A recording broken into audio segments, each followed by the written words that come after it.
All right, I'm back. Had a nice relaxing weekend. It's the last 2 days of the project, so I was finishing off stuff. I made this list of to-do things. This is all done now. To say that it's done is not to say that it's done because I've learned everything or because everything has been mastered and there's nothing more to learn. It's definitely not the case, but it's done because, like all situations, eventually at some point you just have to decide that it's enough time and it's time to go forward. So for me, for the next 2 days, I'm going to be just writing exams. So I've already printed off the midterms from the session of the class I'm taking, and I'm going to divide it into 2 parts. So today, what I'm going to be trying to do is working through the midterms and final exam for the session that I actually took. So if there's a chance of me, passing and doing well on these exams, it's going to be on these ones because these are the ones that correspond with the session that I'm actually taking. Sometimes, not always, but sometimes in MIT classes and in classes in general, there will be a kind of core that is always taught, and then there's kind of optional stuff. And I don't know how true that is for this. I've only learned from this one session. And so it could be that there are aspects of problems or things that they decided to teach in a different session that's different from this session. So an example could be at the end of this class, we did periodic potentials, which was to give some of the idea of conduction bands and solids and things like that. It could be that they did a different problem or different sets of things that they thought were important in a different session. And so when I do those exams, there may be questions that I've never studied before. So it may not be possible for me to do those exams successfully.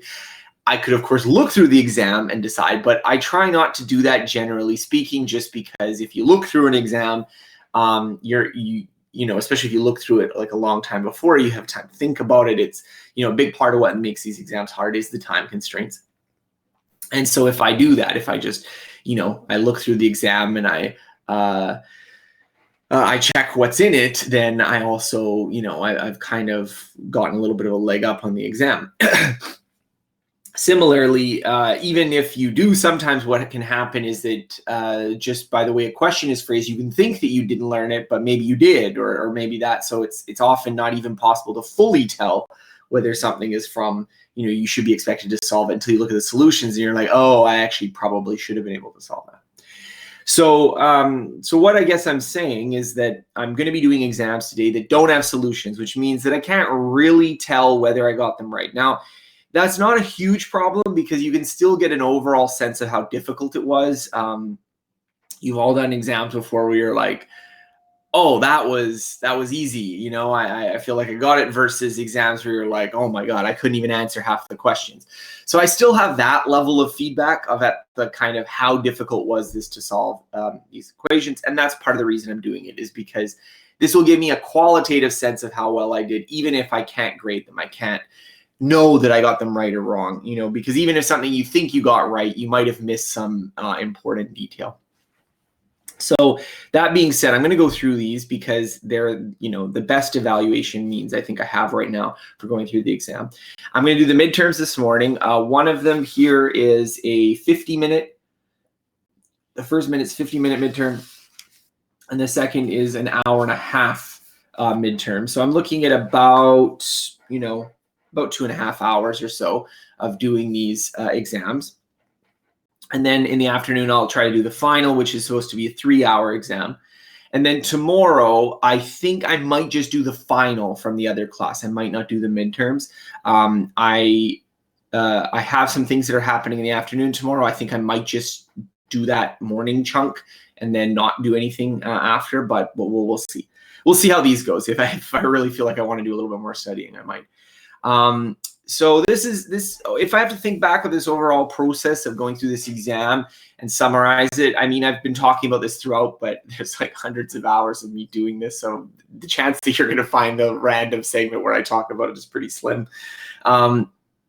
But the thing that I've been noticing is that this was a more difficult class than I was expecting. I was expecting it to be difficult, so it wasn't as if I was going into this with some kind of undue arrogance of like, oh, this is going to be easy, and then I found out that it was going to be hard.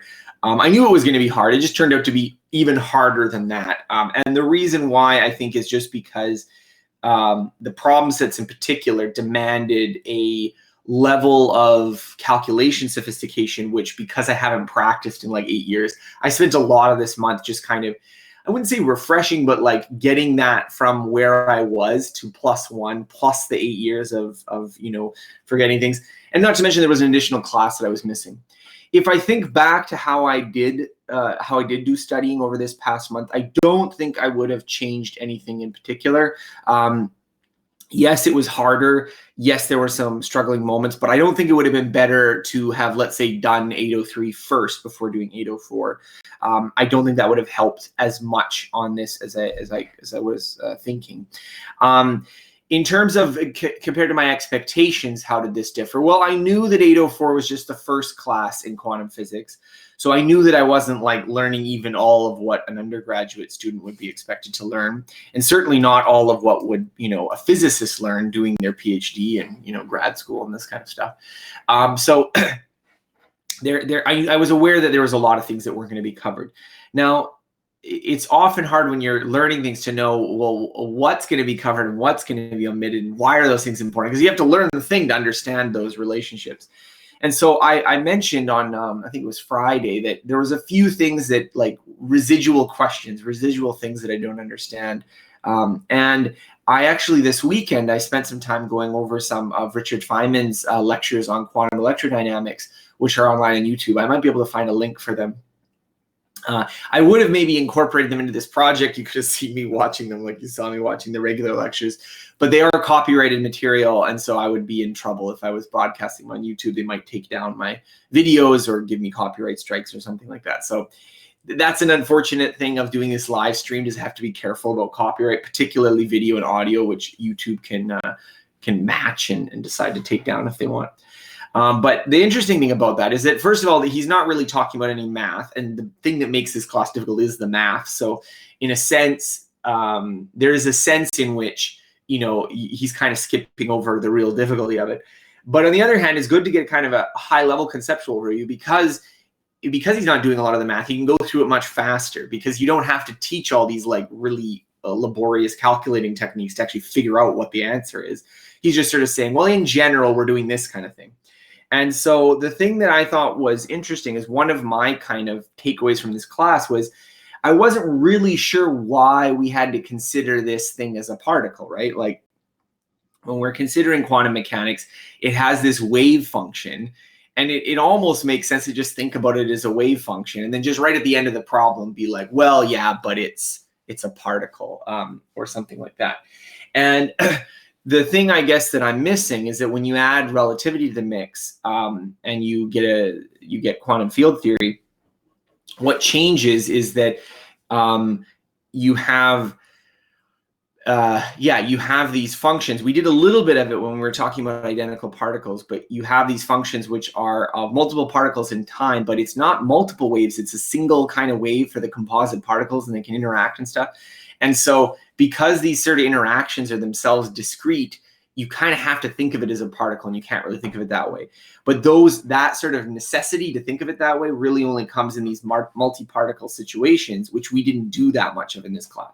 So it means to get that real understanding of, we got an understanding of how it works in a wave-like way, but to understand why it really needs to be in a particle sense, why the wave description is just wrong, is you need to have the multiple particles. So there's more classes that I would have to take to get to that level. I would want to take probably relativity. I think that's 8.22 or something like that is relativity for MIT. And then there's also 805, 806, which are quantum physics 2 and quantum physics 3 for MIT. There are some other quantum physics, like obviously it keeps going if you really dig into it, but at some point the MIT OpenCourseware resources kind of tap out.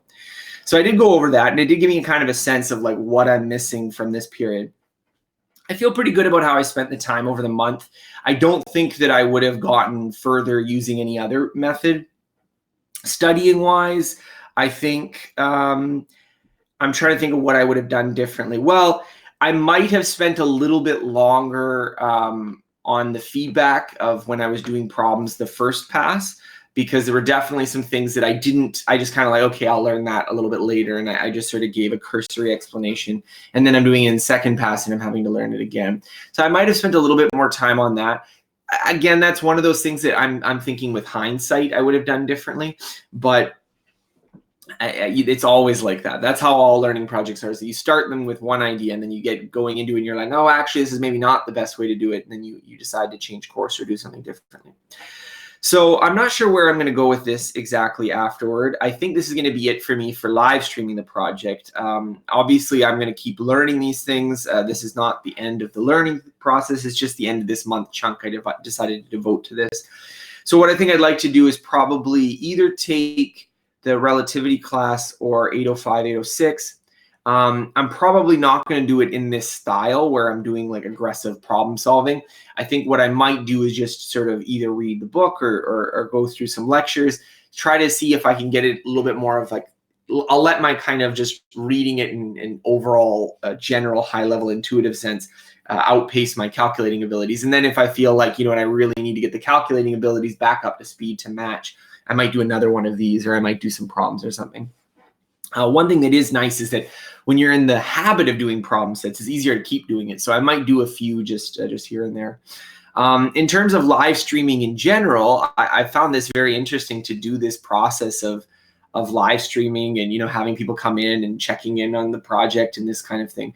I can't say I have any conclusions about it right now. It has made me really think about how I do these kind of learning projects, and the live streaming it's not that it makes it very different for me doing it, but it makes it very different for me presenting it. And that difference, I think, can make some changes in how I end up, or what kinds of projects I end up picking. Because a lot of the projects I would pick before, like the MIT Challenge or Year Without English, were kind of done with the idea that at the end of the project, I kind of have to compile everything down to like, you know, one little video or article that says, this is what I did, this is why I did it, you know, this is how I did it.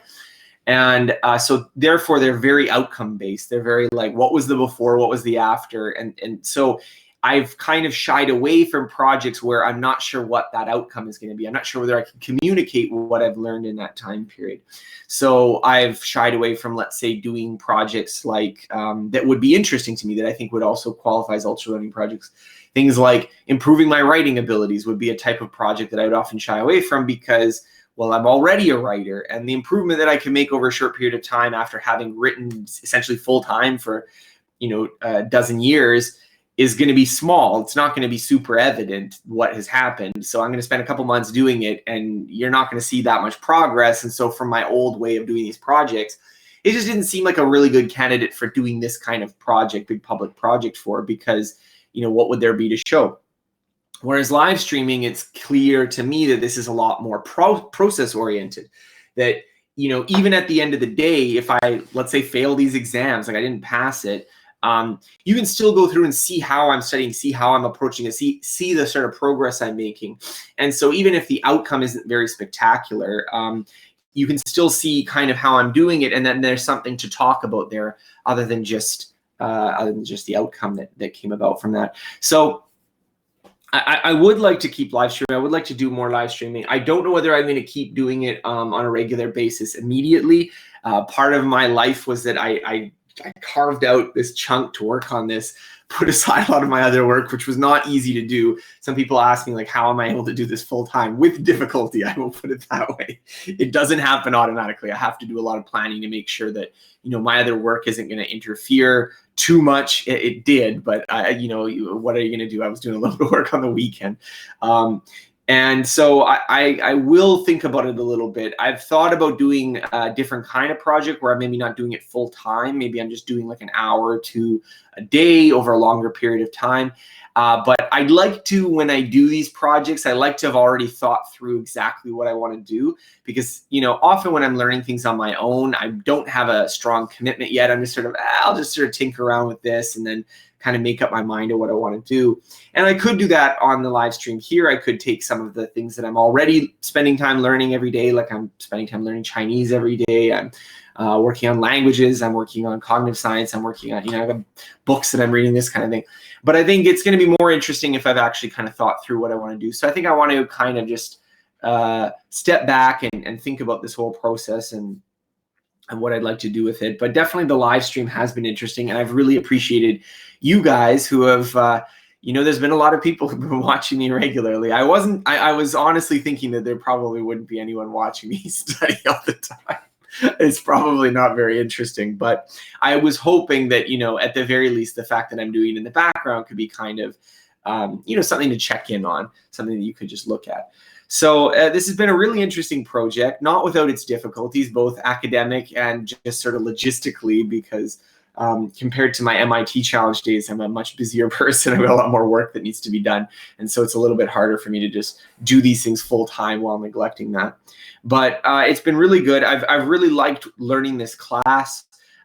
Even though it's been really difficult, anyone who can go through and look at me studying, because now you can do it. You can look at me studying at any point. You're going to see a lot of oh, what's going on here? I don't understand this. You're going to see a lot of that. And so it might give the impression that I'm disliking this or not doing, it's this kind of struggle or it's painful. And it is at times. But I really liked doing this. And I got to say, it made me think about doing the MIT challenge and when I was doing a lot of those classes, and it reminded me how much I kind of missed it, how much I missed doing that kind of learning new things and doing it at that pace, because once you're no longer a student, it's very easy to get out of doing that. It's very easy to just be like, okay, I've got my work, I've got the things that I know and the things that I don't know, and never shall the two be altered. And even for me, where I'm focused on learning a lot, it's very easy to fall back on the things that you know and the things that you learned in some previous period. And so this was really good to do this. It's really gotten me excited about learning more in this direction. So as I said, I'd like to learn relativity. I'd like to learn the later quantum mechanics one, so I can at least get to quantum electrodynamics. I don't know whether I really want to dig into chromodynamics or more advanced topics, but I think at the very least it would be good just for getting that picture, and then who knows where things will go from there. I think this has been a really interesting project, and so for the next little while I'm going to be doing these exams. I'm going to try to do them in exam conditions. So obviously I'm at my house, I'm doing this live stream. It's not perfect exam conditions, but what I'll do while I'm doing the exams is I will basically hide the browser thing so I can't see the chat. So I won't be able to see the chat and I won't be responding to you while I'm doing the exams. And I'll also clear away all my books and this kind of thing. So I will get started in a minute. I'll just answer some chat questions, and I'm going to do my flashcards for all these nice little flashes. I'm going to do them one more time. I don't think they're going to be necessary.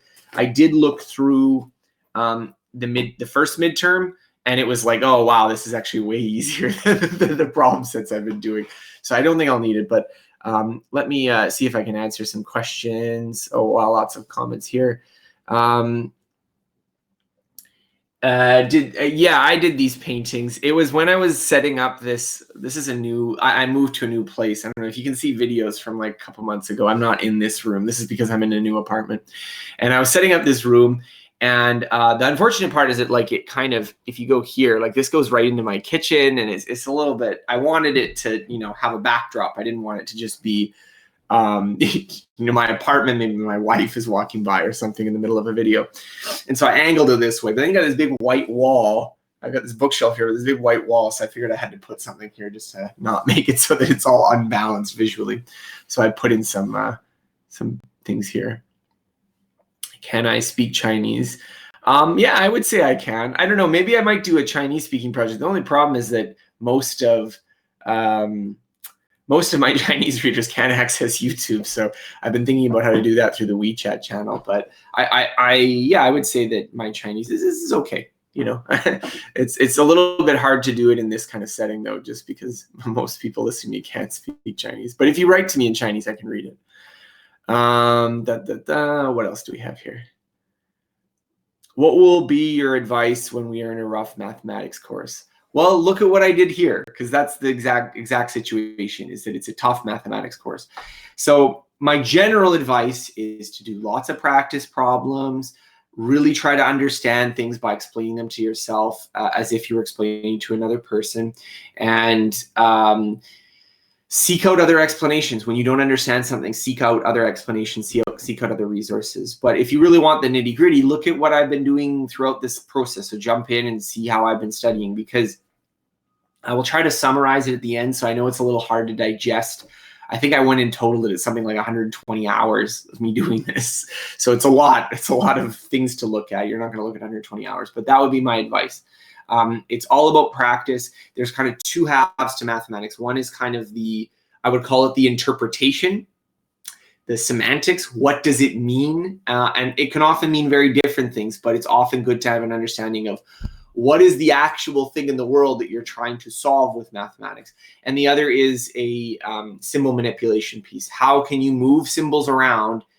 What are the rules? How can you be good with the rules? And so in this quantum mechanics class, both of these have been quite challenging. The interpretation is hard, and that was what I was trying to get an intuition about, but also the symbol manipulation is quite difficult. You're dealing with, integrands, operators, delta functions, infinite series. Like there, you have to use a lot of tools, and a lot of problems have no real way of solving it explicitly. You just have to know a bunch of tricks. You're learning trick after trick after trick, and learning, okay, maybe I can do this and get it into the right equation. So the math is quite difficult, but that's the general approach to doing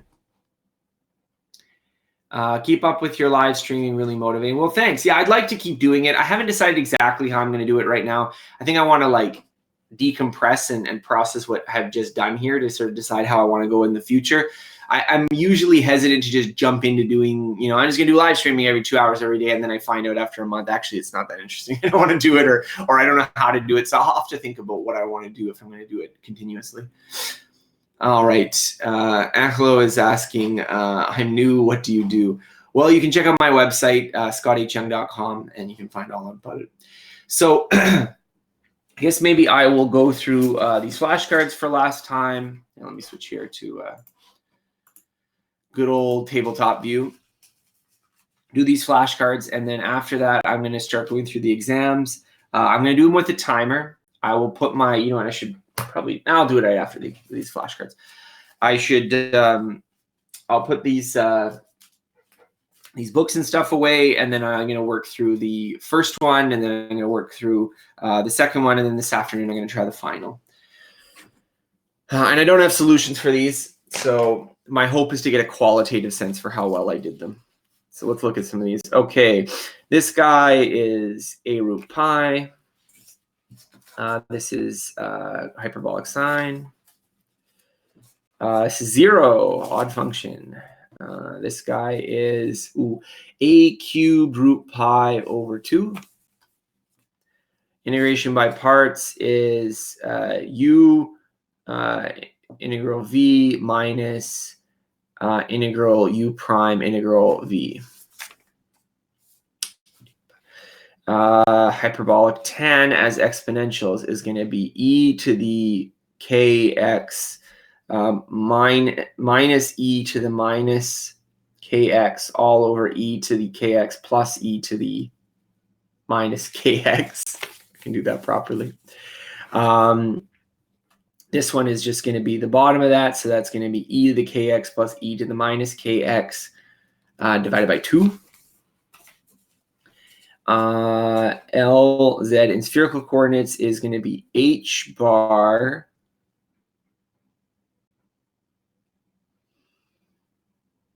ih bar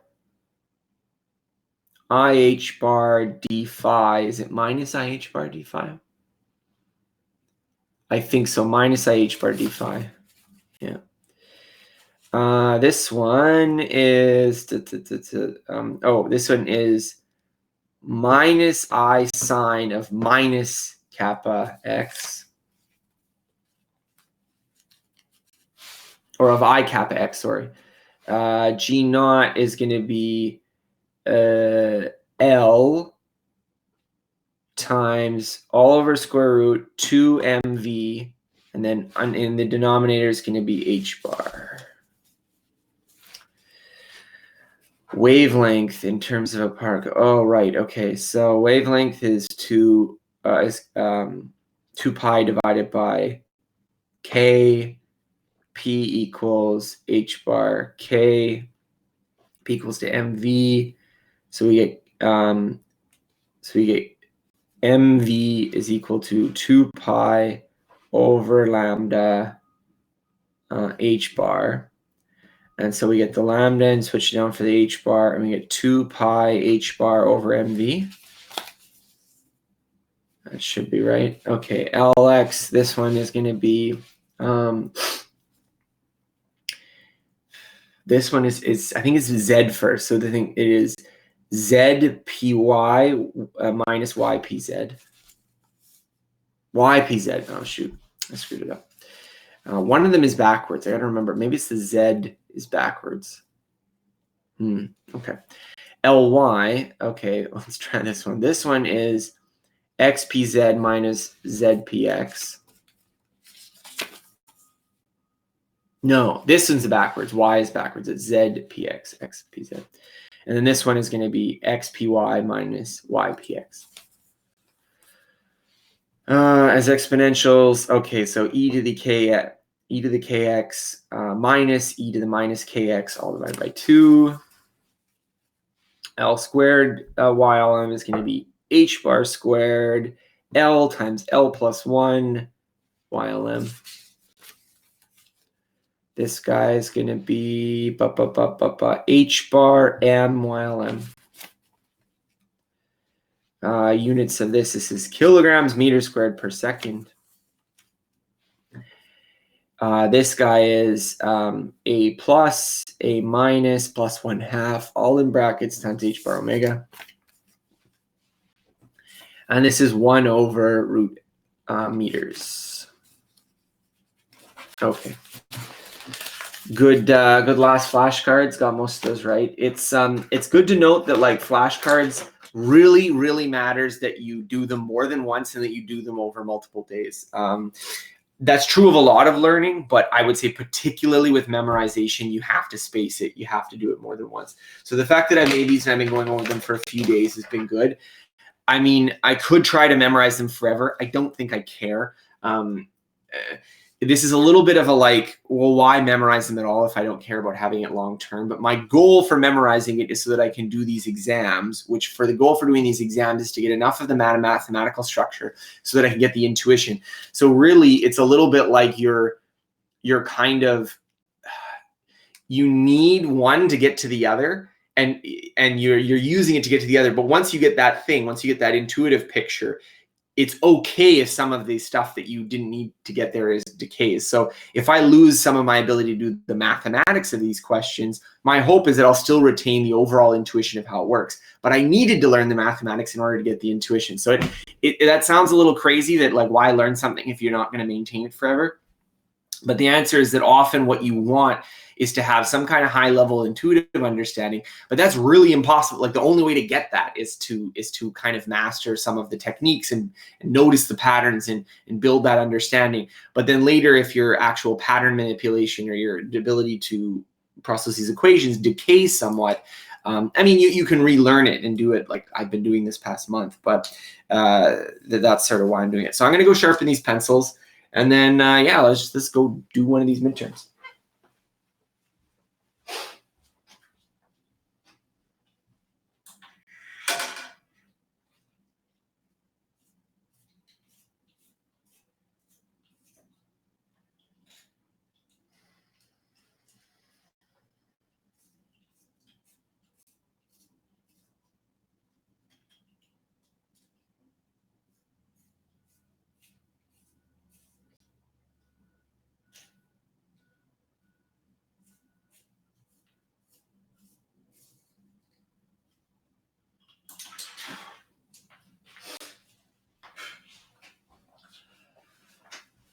All right, so if anyone has any questions, speak now. Otherwise, I'm going to be going and doing the exam. So let me get set up here. Oh, my phone is dying.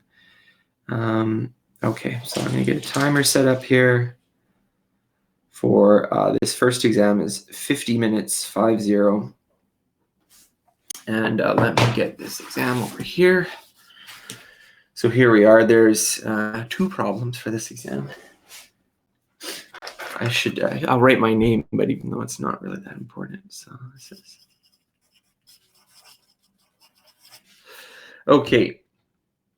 Let me put the date, which is, it's not March 13th, 14th, 2013. It is April 29th, 2019.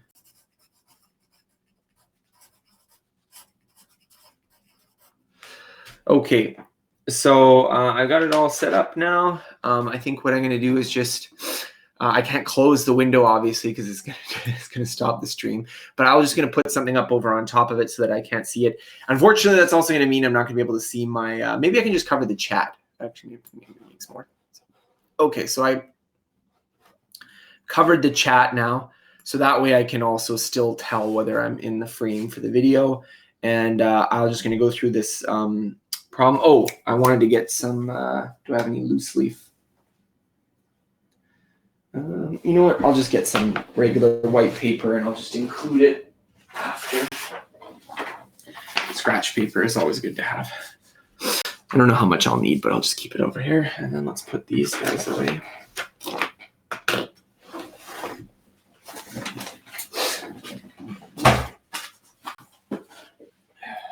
All right.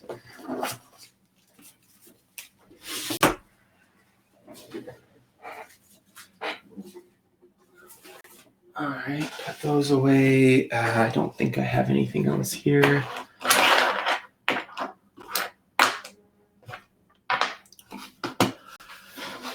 Yeah, it should be good. All right, let me just set up the timer and then we'll go.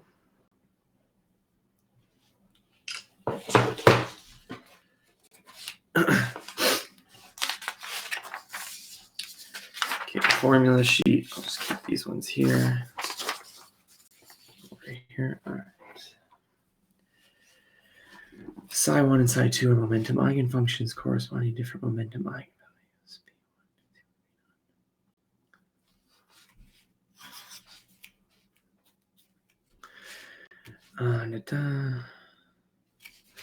No.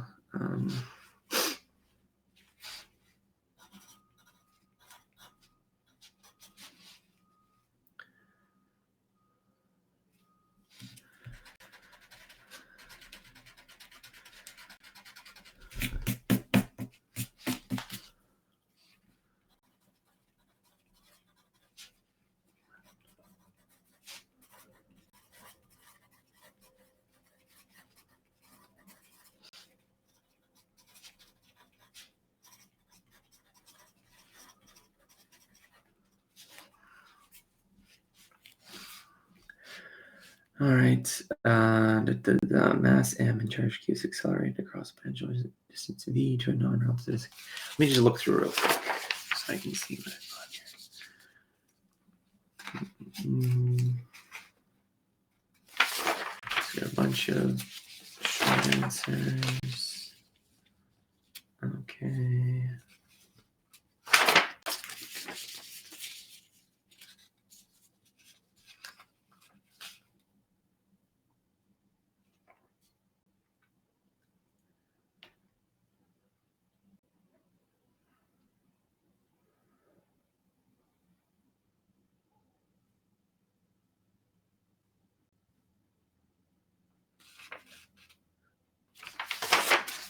Okay.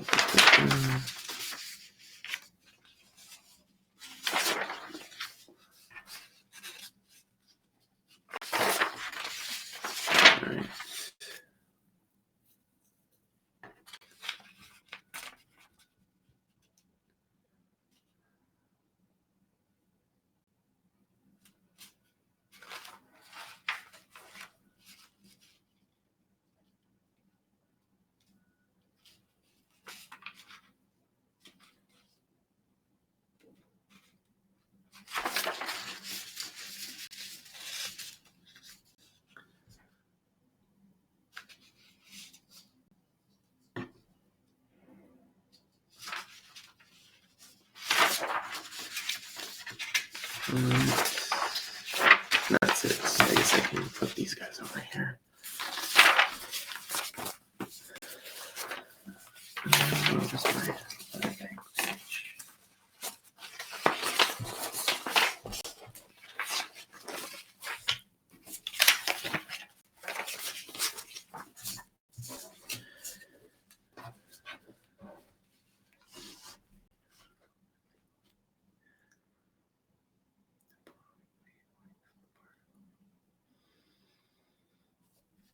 Tension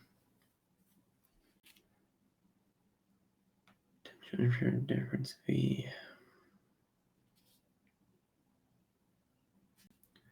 So V divided by Q is equal to 1/2.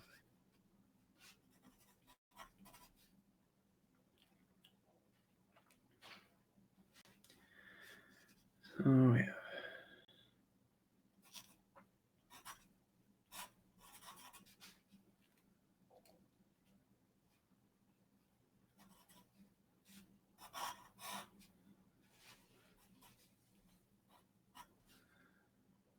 V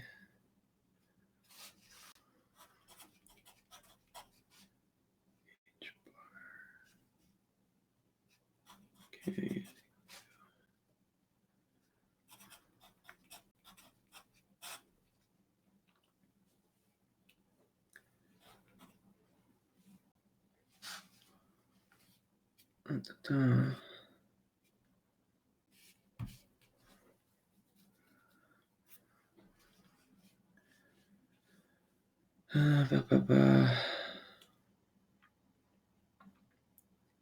Actually, maybe I can just do this dimensional analysis. Kilograms. This is going to be energy.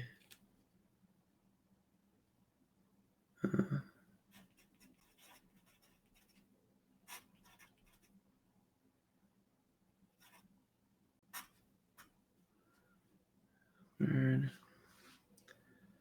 Nope.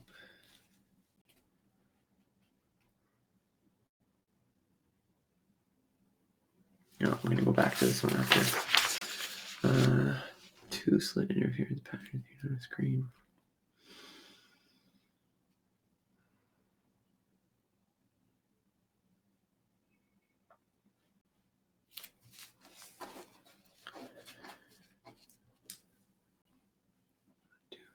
Five. Consider a particle of mass m.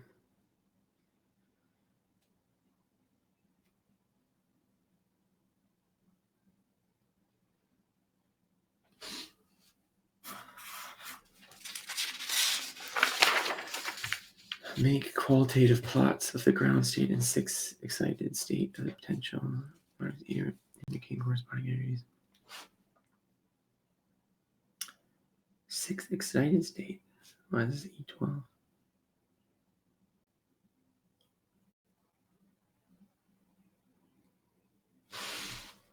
Okay, I'm just going to put 6 here. So our energy 0 is going to have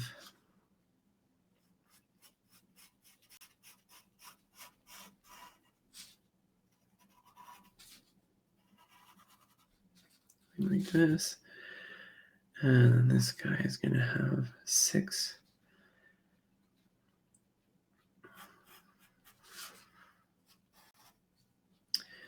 And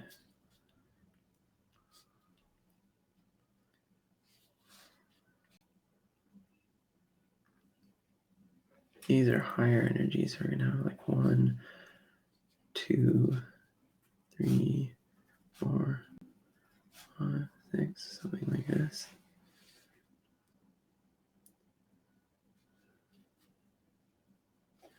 So these guys are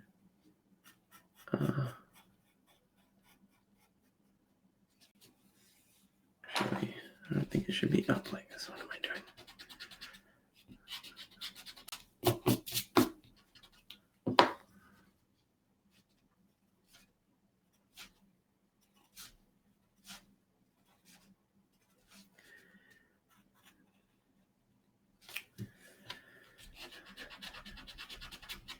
It should be on this line. I'm used to drawing them on the graph.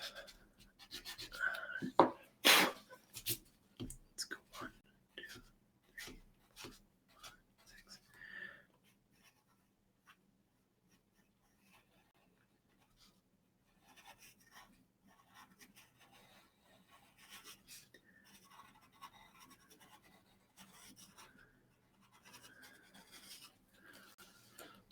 All right, more or less.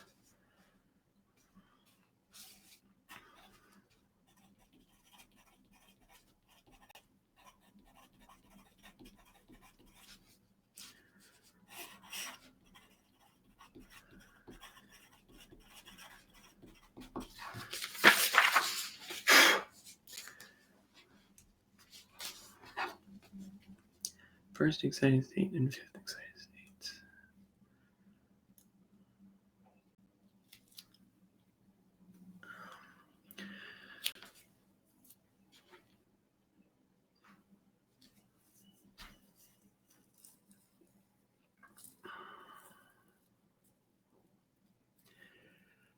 This is something over, I think it's over root 13. Because when we would square it, it would square these and square these. And so I believe it's going to be over root 13, which would give a properly normalized sign. This guy would. It's 9 plus 4. What is the probability of measuring the energy to be E6 at time 0?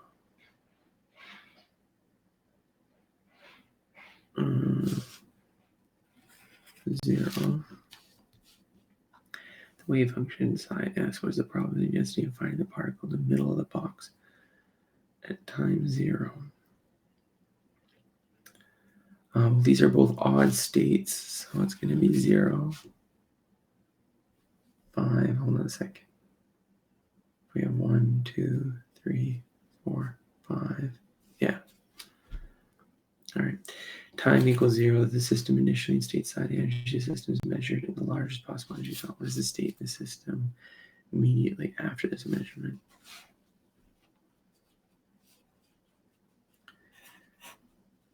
Psi is going to be equal to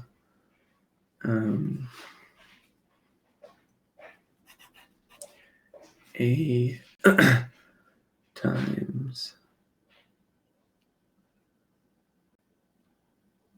it's going to be 5.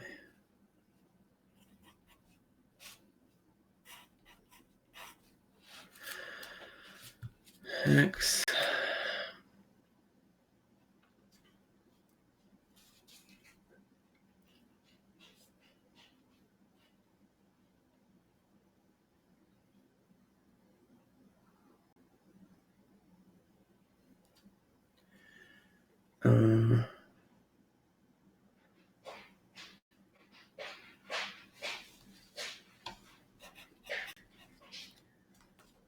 E1 or E5, and then this is going to be probability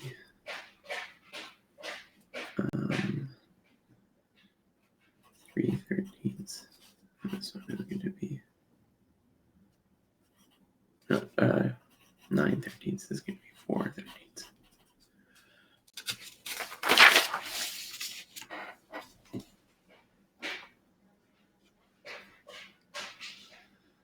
Evolve in time as this. No.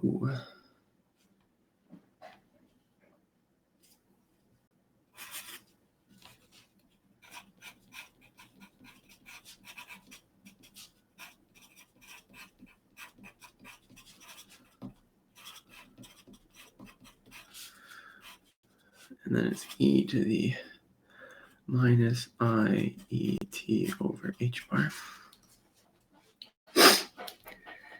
Using the correct wave function, what is the expectation value e at time t?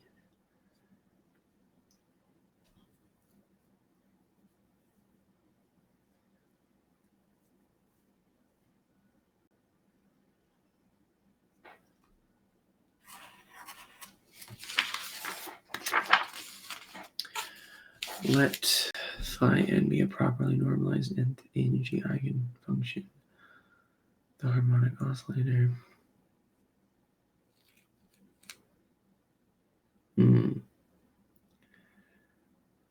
So, which of the following is equal to psi? Well, we're going to raise it. I'll get n.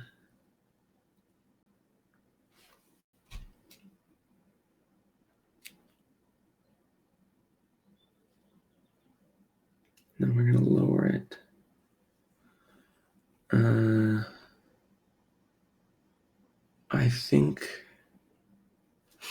I think when we do a minus a plus, phi n.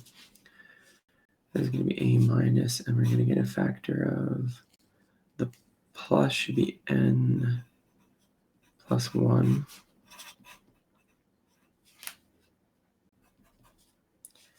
And then we're going to get n plus 1, n plus 1, phi of n.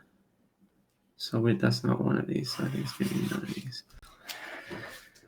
What property of the spectrum of the harmonic oscillator follows from the commutator relation?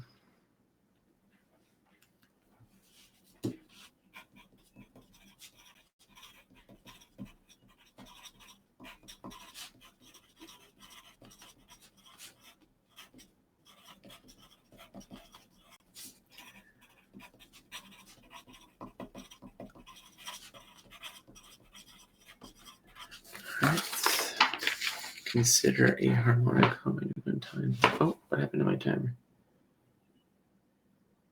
Oh, I've still got lots of time. Okay. Consider a harmonic oscillator in which the state psi star x0 is equal to phi 2. How do you equal 0? Will the position probability distribution pxt vary with time? Circle yes or no.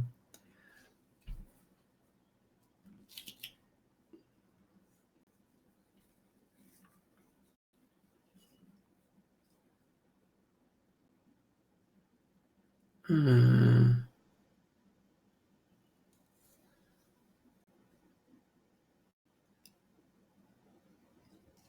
going to say no because it's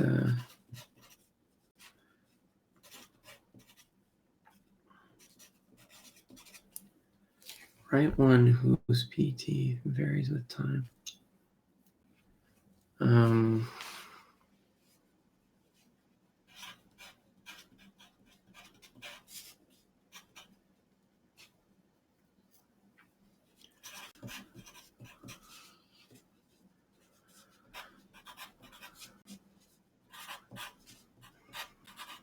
Like that. Okay. Consider the wave function just identified as having a time-dependent position problem.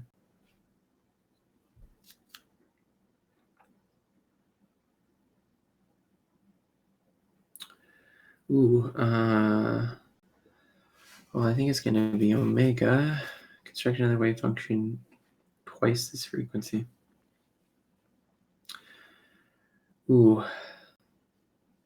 I'm not sure about this. My guess would be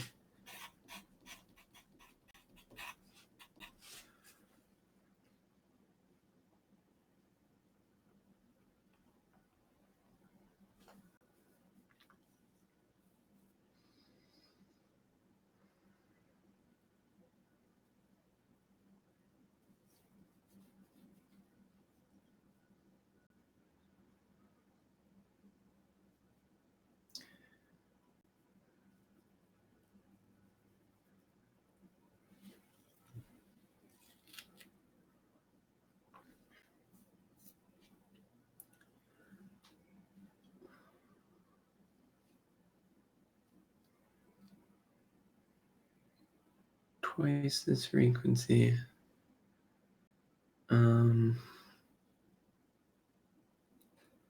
Not sure how to answer this one. I think probably. Do we want to be rewriting this not in terms of these, but wave function for the harmonic oscillator? I don't know whether they need it to be the same state. Maybe I can write it. Slide 2, do I have?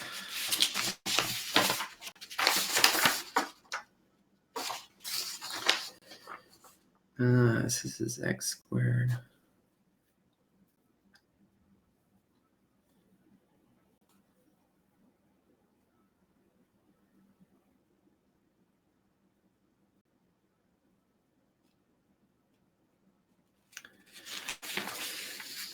Yeah, this one I don't know. I would just, if I were guessing, I would probably do like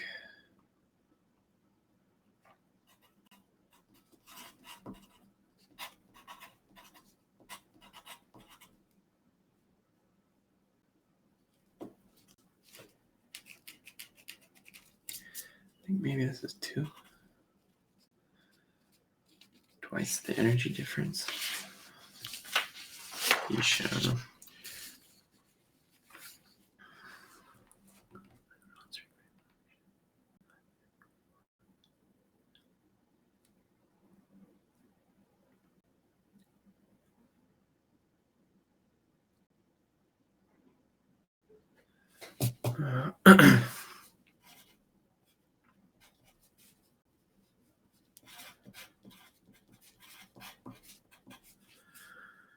We have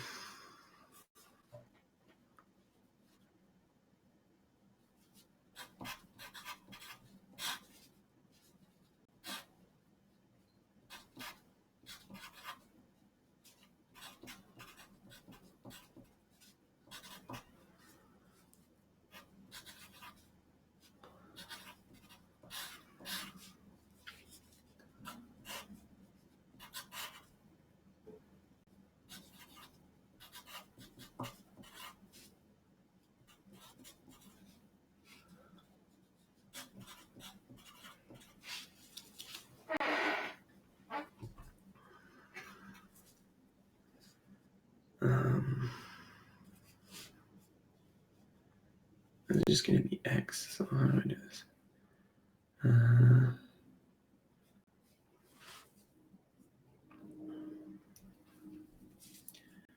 First one is going to be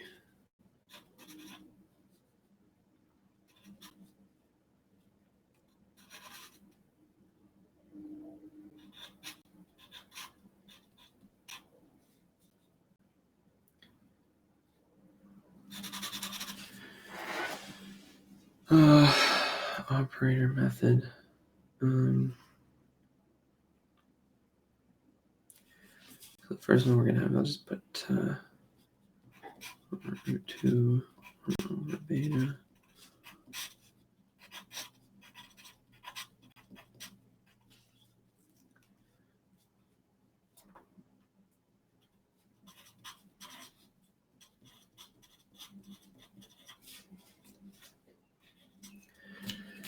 And do I have it here? No. So let's go. P is equal to minus I h bar ddx is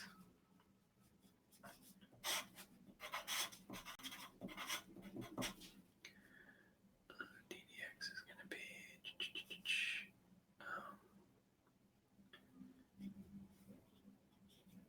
x squared 2x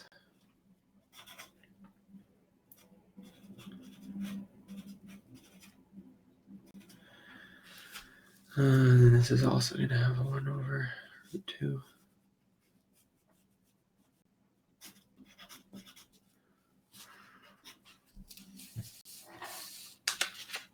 All right, let's just leave it like that. Particle in a mystery potential. The wave function for a particle mass m moving in potential v given by psi x t.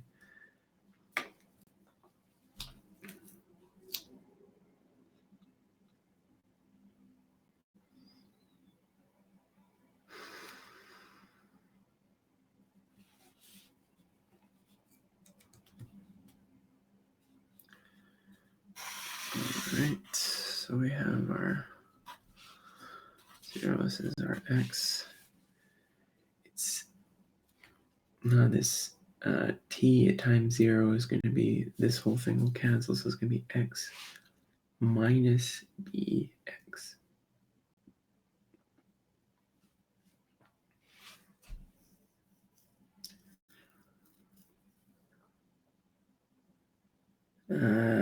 Real constants.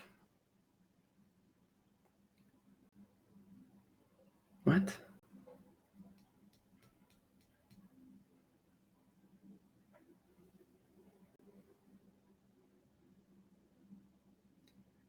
got to be an I there, right?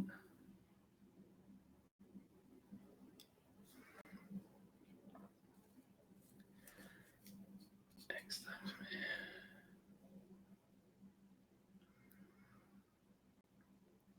so this is 1, this is going to be 0. say 1, 2, 1, 2.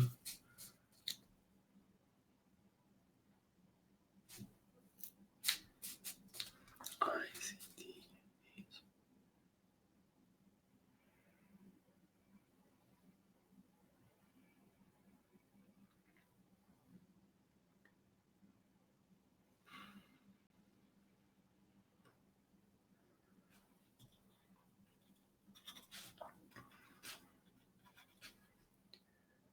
What do we have here? Well, that 1, it's 1 times e to the minus 1. Here it's minus 1 times e. So that's going to be minus like 2.7 something.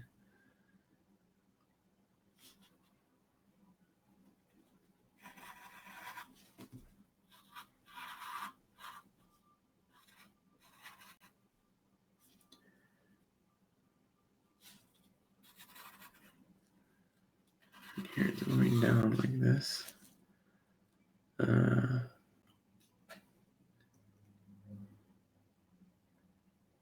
This isn't normalized at all. If we get x like minus 3, it's minus 3 times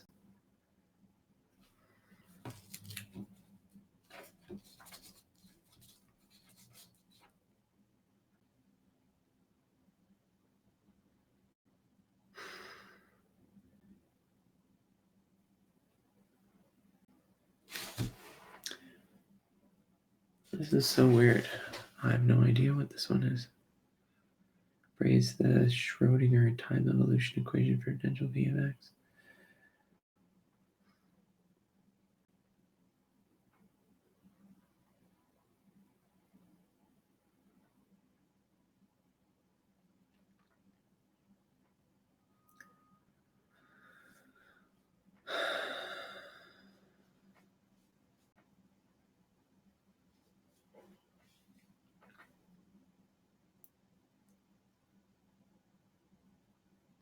Oh, I forgot this boundary condition. Okay, here we go.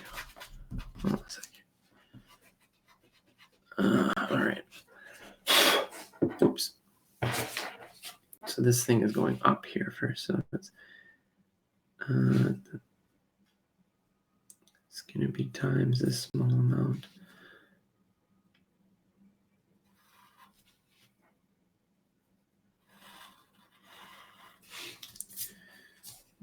Classically forbidden.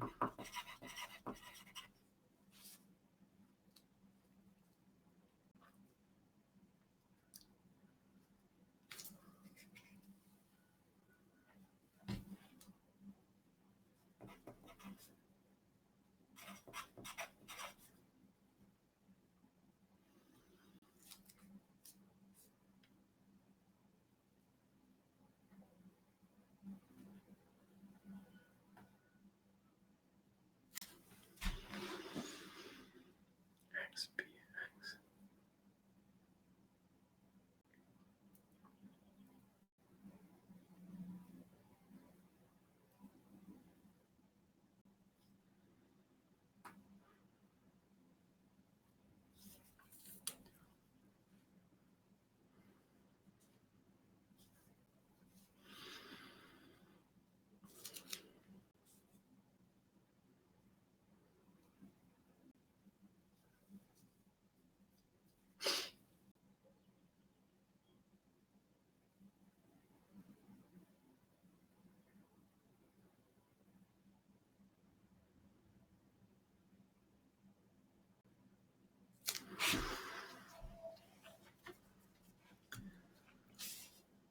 Where else would it be forbidden? Well, it's decaying exponentially. Where's this turning point?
that where it is?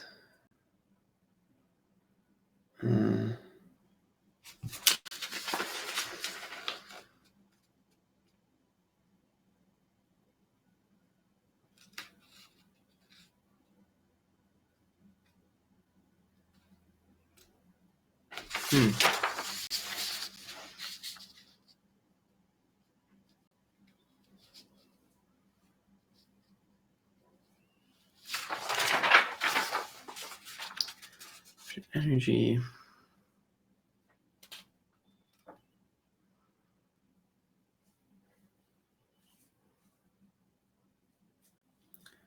Let's see.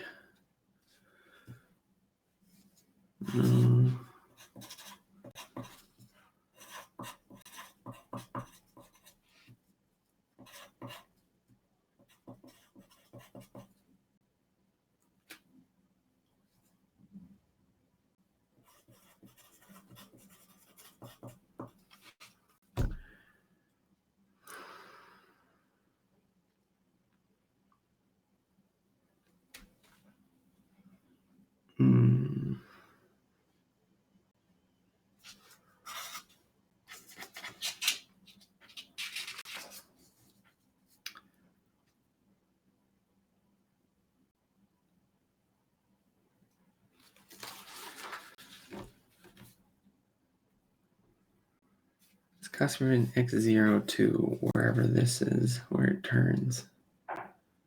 All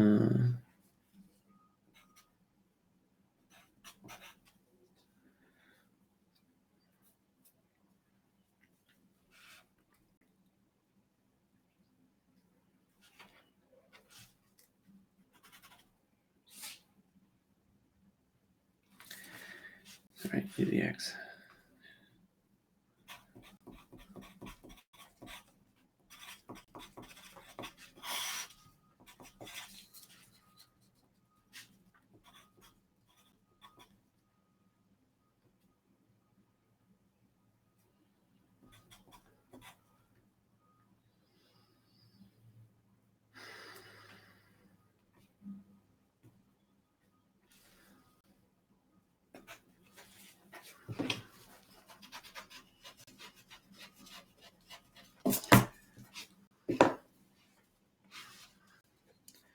I don't know what to do with this.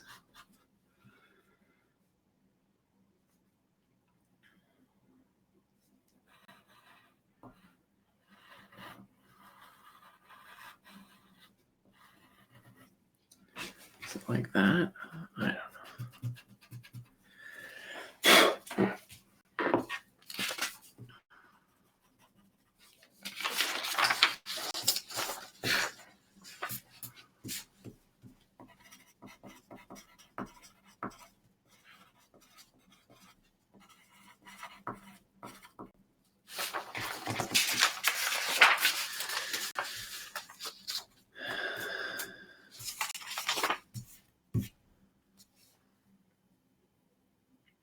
I'm going to do the bonus one after, especially considering I'm not quite sure how to answer it.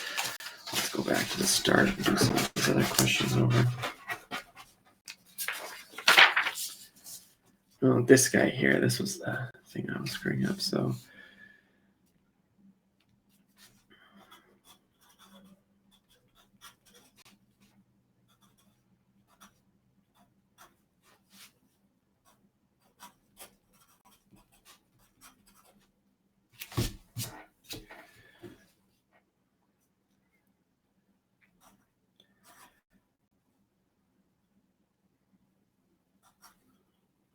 Where do I want? Oh, let's just do the dimensional analysis for these. So this has to be meters. So this guy here is going to be an energy, which is going to be kilograms meters squared per second squared all over root kilograms.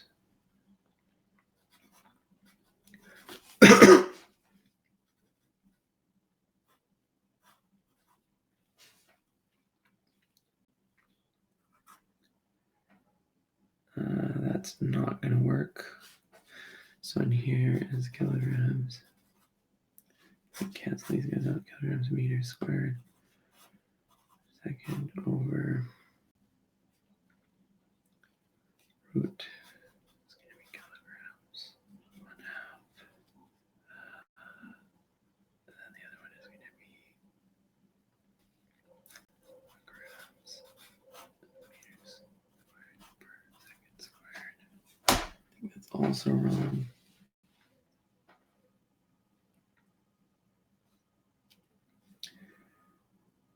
What is it going to be? What?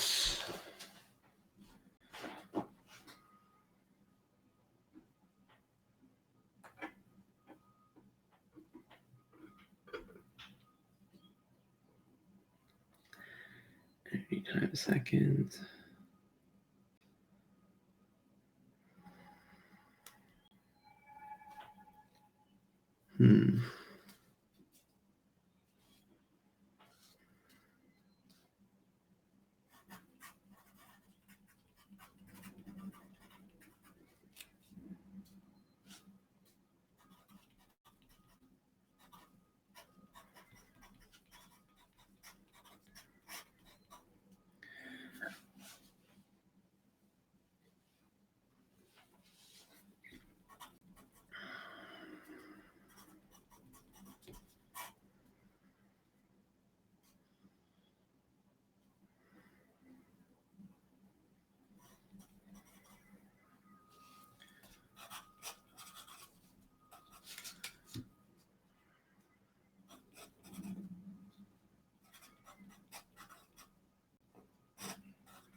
Anything like that here.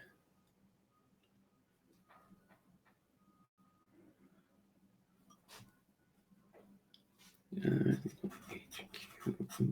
2V. Yeah, I think it's this.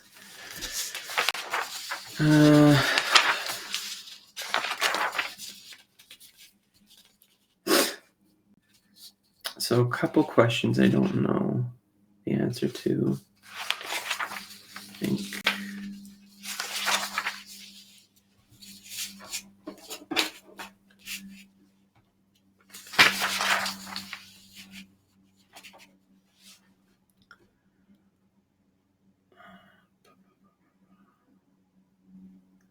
I want to reduce this somehow.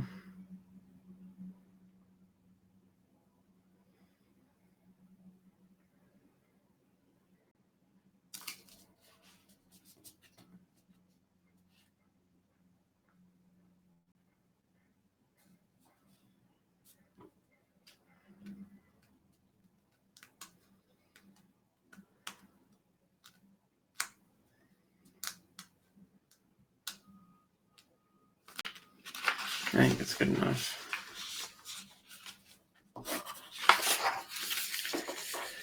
Oh, this one here. I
think this is right.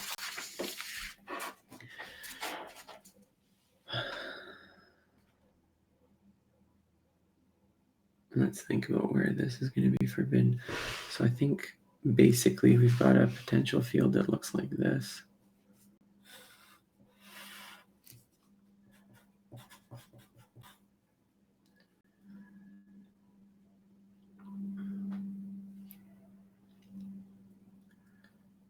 What does x times e to the minus x look like?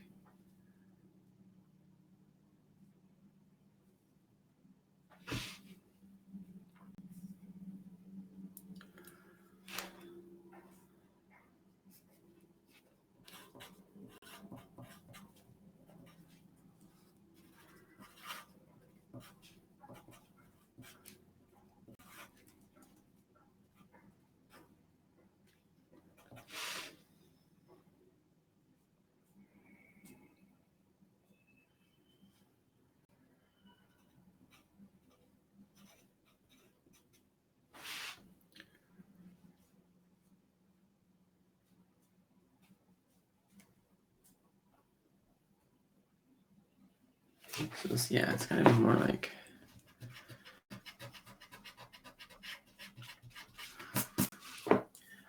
gotta be kind of like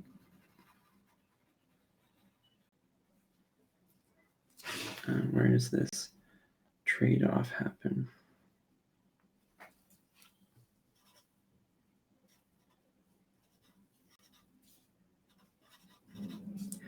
Roughly 1 e to negative 0.99.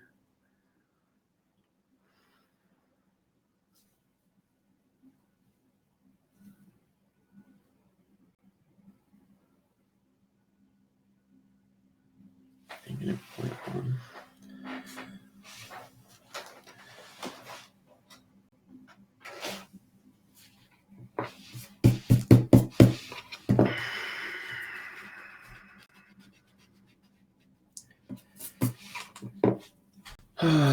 What does this thing look like?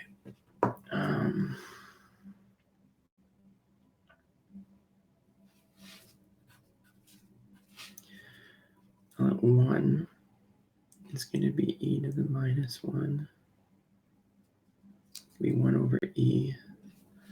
It's going to be like 1/3.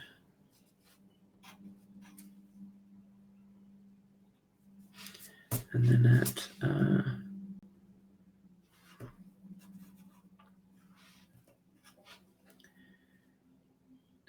0.5, we're going to have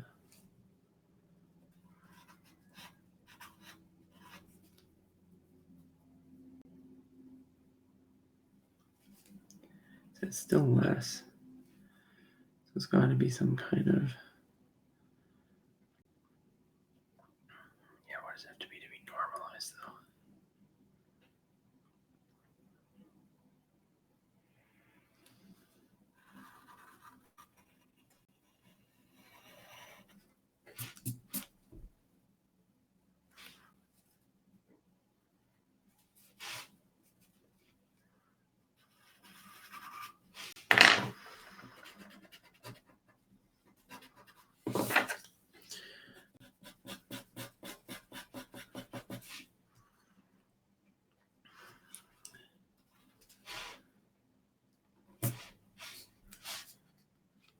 Okay.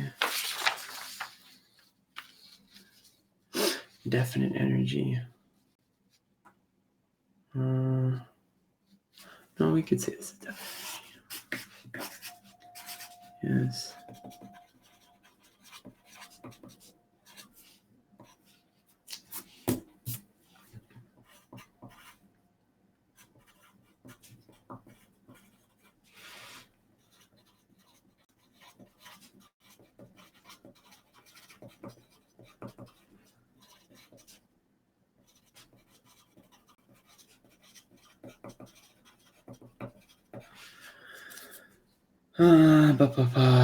No, because there's no notes, so that one's okay.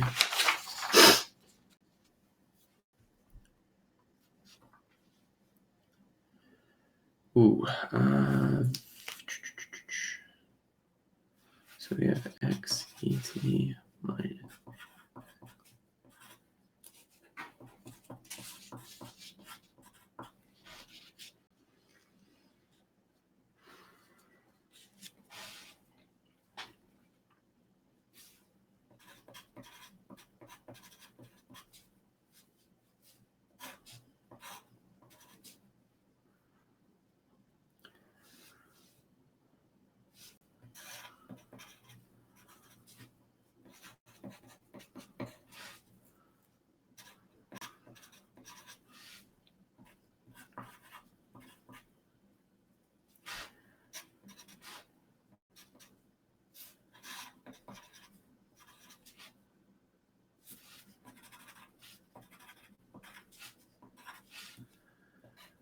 1.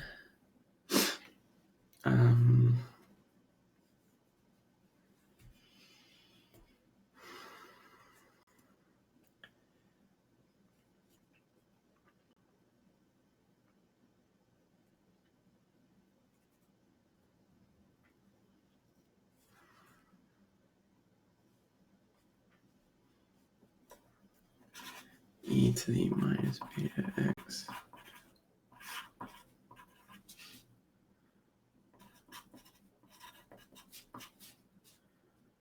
We have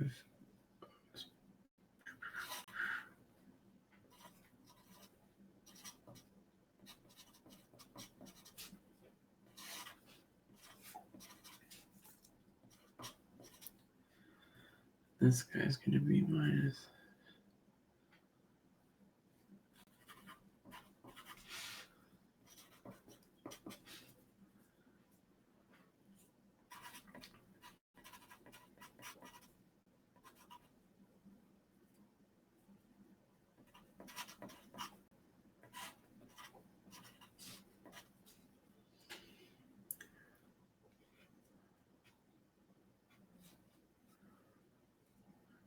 Two.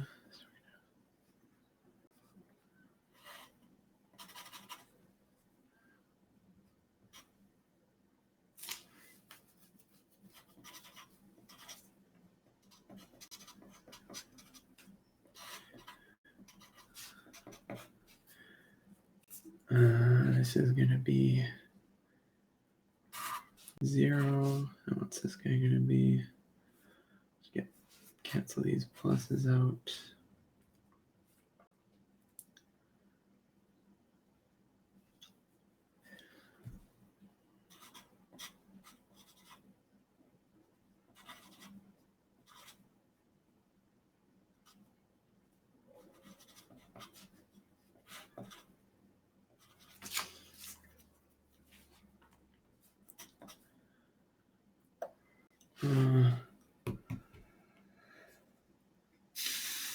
Where does this equal 1?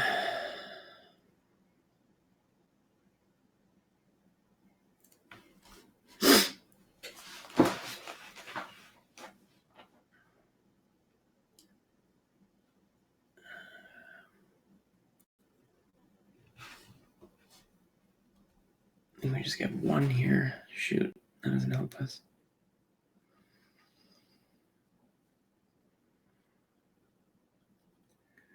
I think we want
Is this actually a ramp? I don't think it's a ramp. It's got to be less than a ramp, right? It's got to be like square root of x.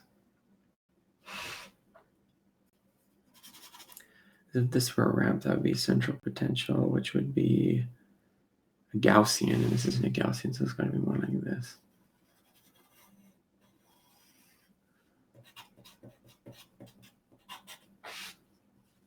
Approximately root x.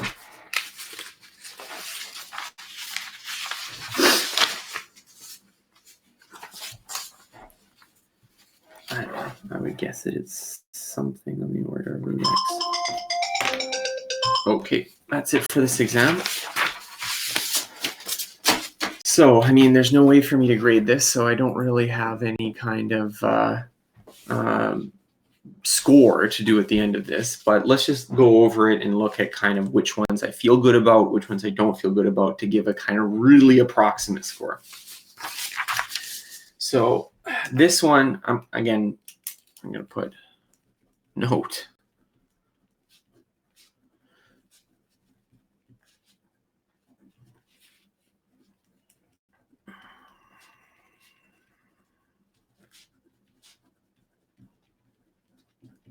Okay, it's only a guess, but if I were to go through and guess at how well these ones went, how would I do it? Well,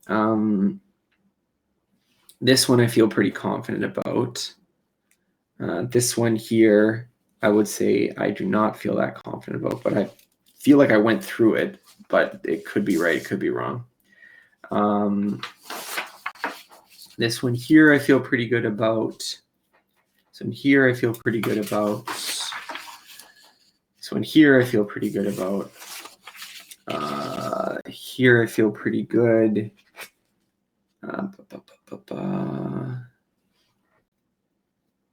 Here I feel pretty good. Here I feel pretty good. Feel pretty good. Feel pretty good.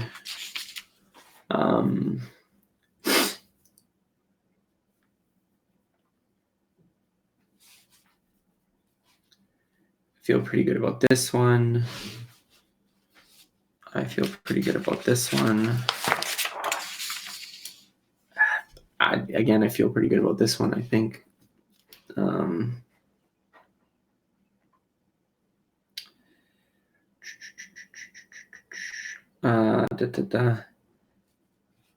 feel pretty good about this one.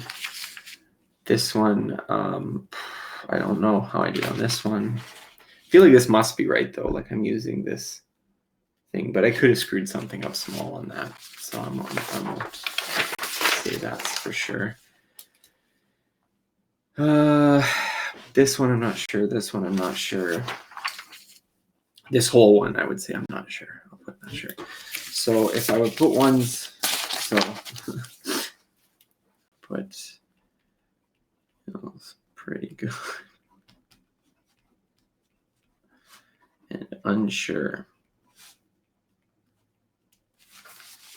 So admittedly using this extremely rough grading metric. How many parts are there to this? This is A, B, C, 4, 5, 6, 7, 8, 9, 10, 11, 12, 13, 14,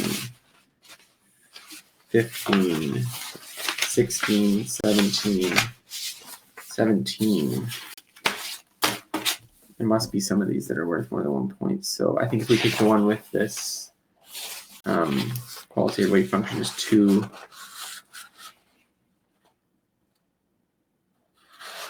Did I count these right? 1, 2, 3, 4. Let's say this is 5, 6, 7, 8, 9, 10, 11, 12, 13, 14, 15, 16, 17, 18. So I have no idea what's 8 divided by 18. This is a very weird grading scheme. I'm mixing something up here.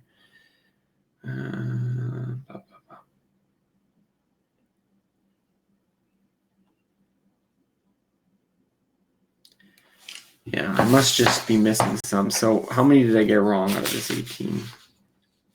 Or unsure? 1, 2, 3, 4. So 3, 4. So let's just say 14 out of 18. And then the last one, so it's going to be Q1, Q2. And this would be 4 out of 18. And this would be 1. So again, given the fact that some of these ones that I'm unsure about, I might have gotten right, and some of the ones that I feel pretty good about, I might have gotten wrong. Looking at 14 divided by, 14 divided by 80. So this, if I were to like, so assuming all feels good,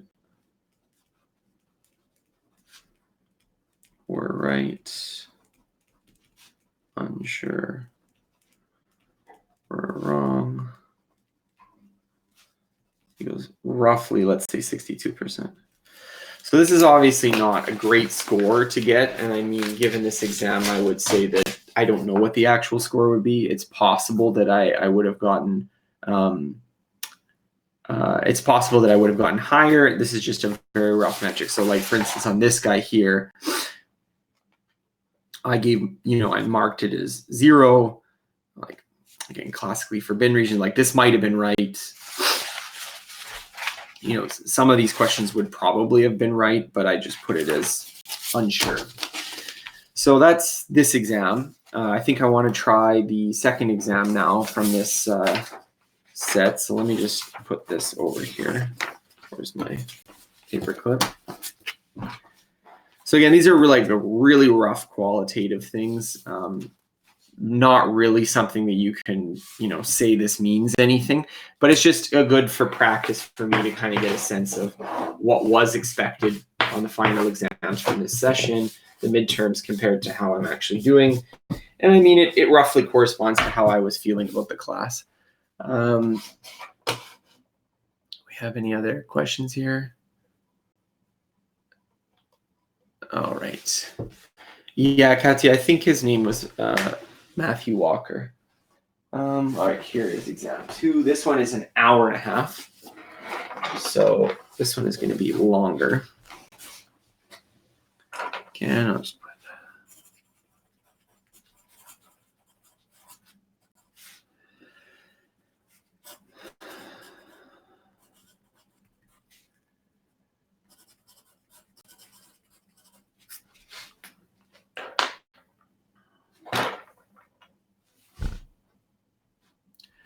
So I will cover up the chat again and now do the second midterm. So what is this? This is, I'm doing calculator. I want to set a timer for 1 hour and 30 minutes.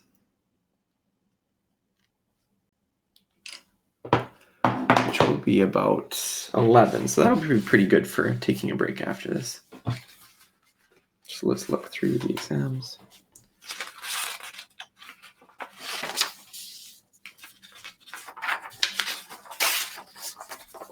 Okay, I'll separate off these guys. Separate off this. Short answer. Commutators.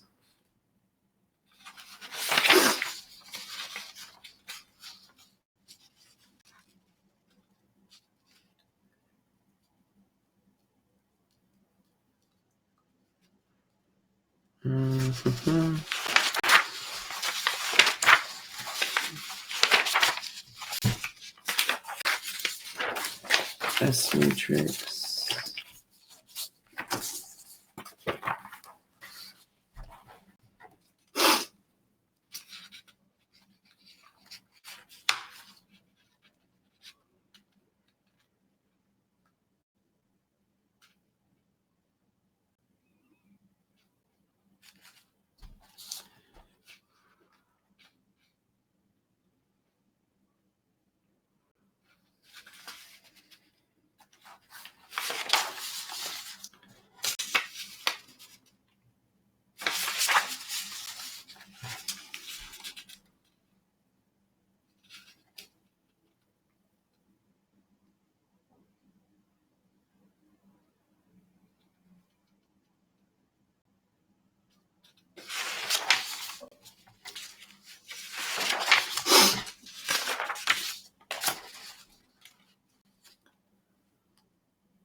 More blanks. Okay, let's go through them now.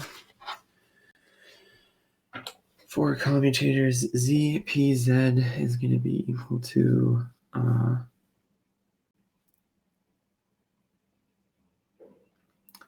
I think this should just be IH bar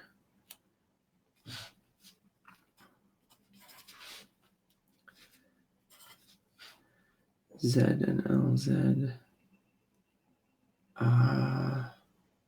should also be equal to 0.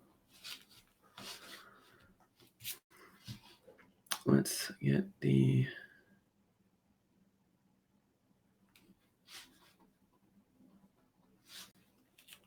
ABB Hermitian, right? It's Hermitian adjoint.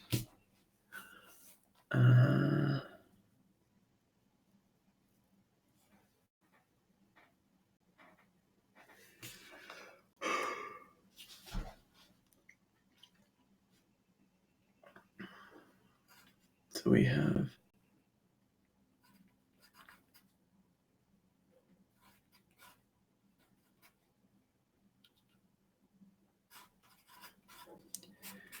goes to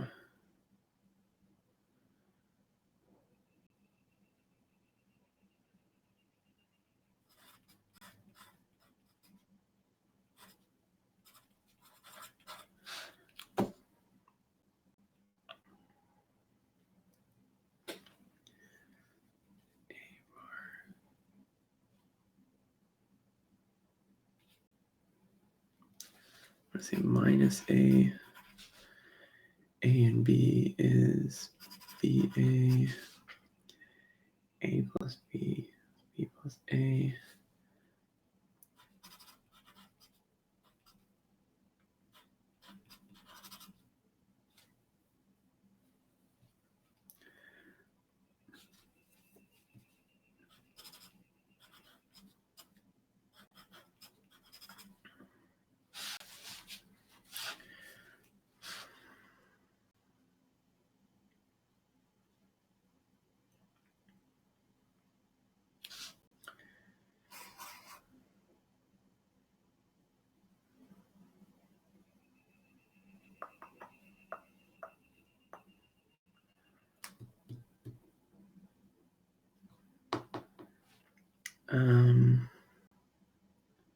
I think only that one.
No, this would have to do only if L is 0.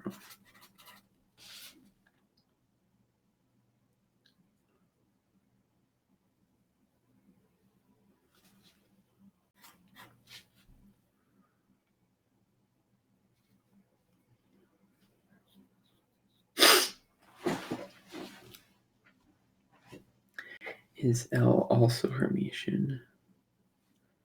Ooh. So this means we have some state phi of CH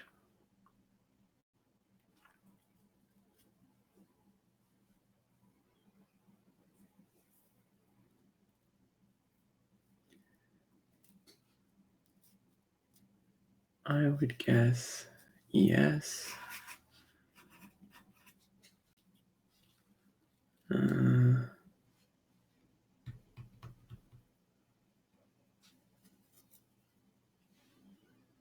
This is a perfectly happy unicorn. Well, this is not a colored unicorn necessarily.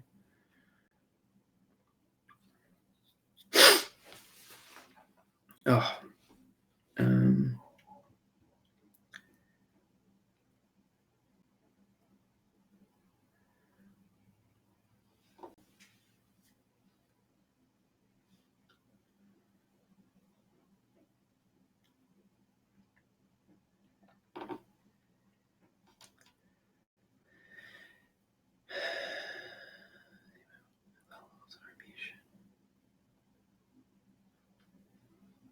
okay, I'm just gonna put a star here because I don't want to go back to these.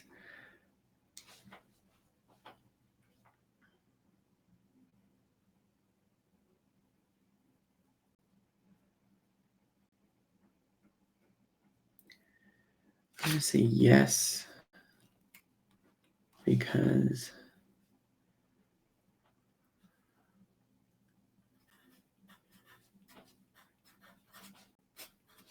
is this Hermetian then?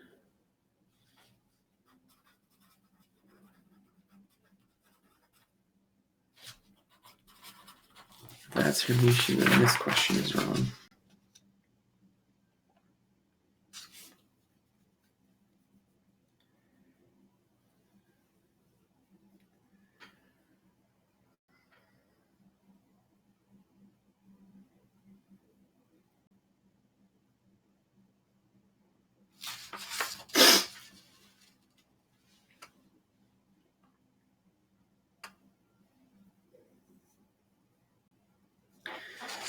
HC.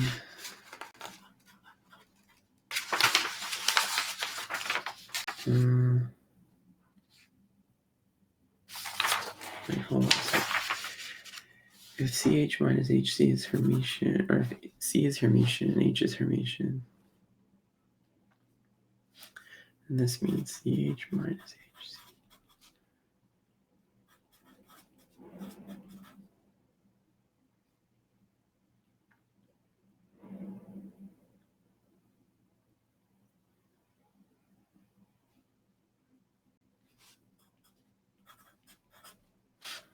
Right?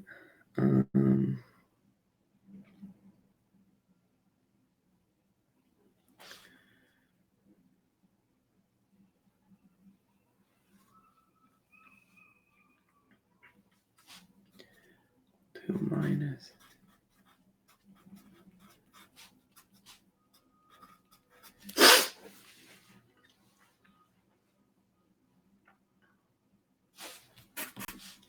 No. I would say no because it has to be.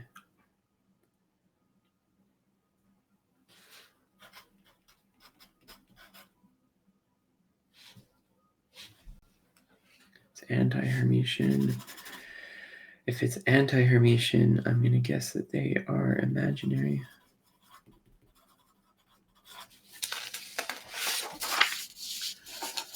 Given that y 7 minus 7.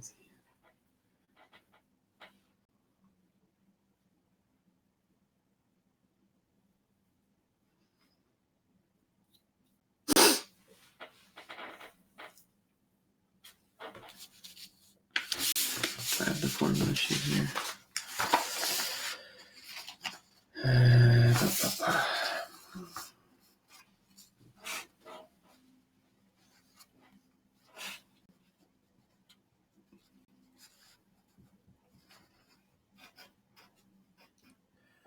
Minus.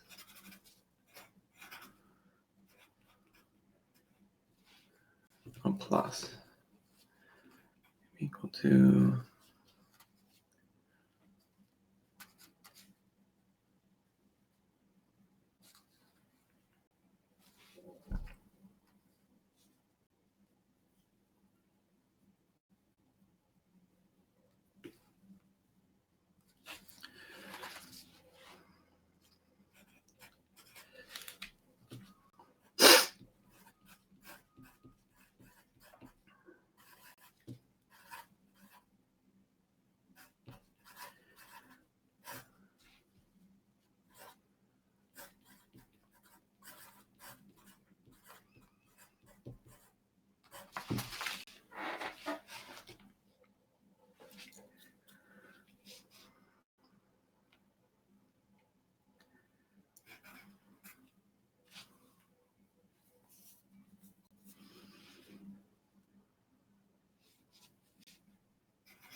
What's the minus derivative of this? Let's see over here. Sine to the power of 7 theta is going to be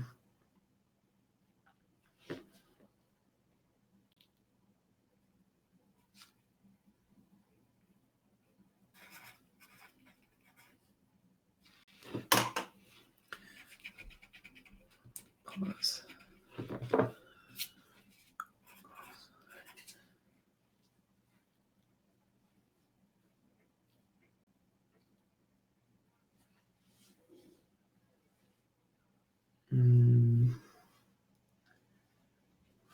this is going to be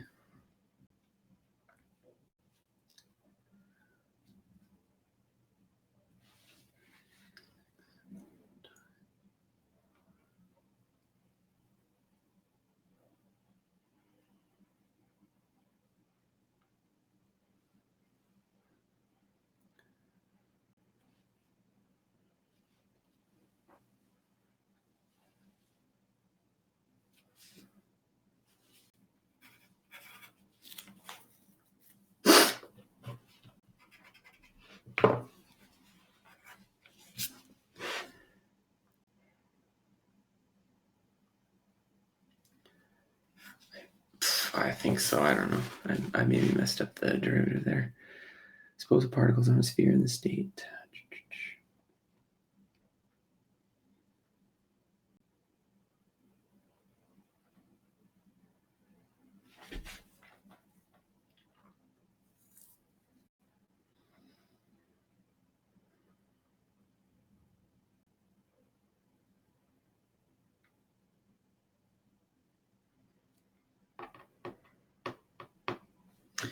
So LZ is IH minus IH bar d over d theta. It's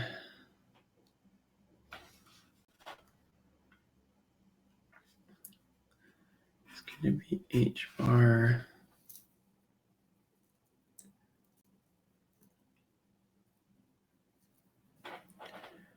sine.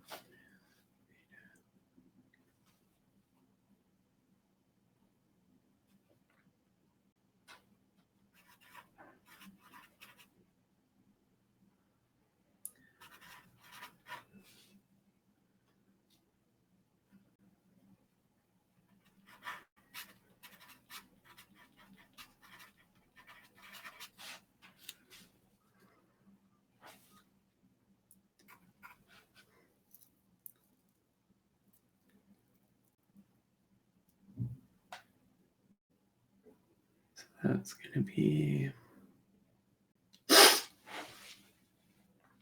what is the eigenvalue of this? Is going to be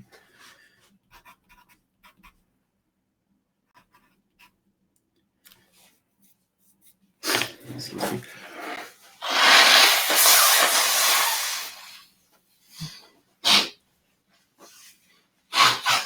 Oh.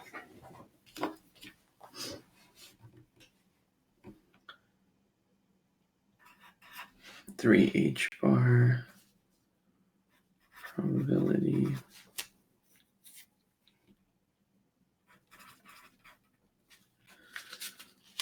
I think that's right.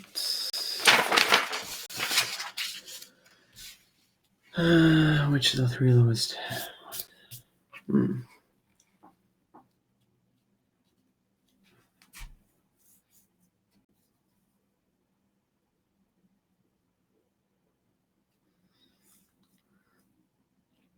1, 3, and 5.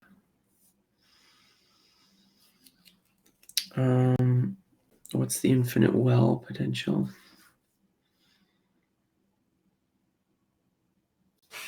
Infinite well potential. Do I have it here? It's n plus 1 pi over L. So we have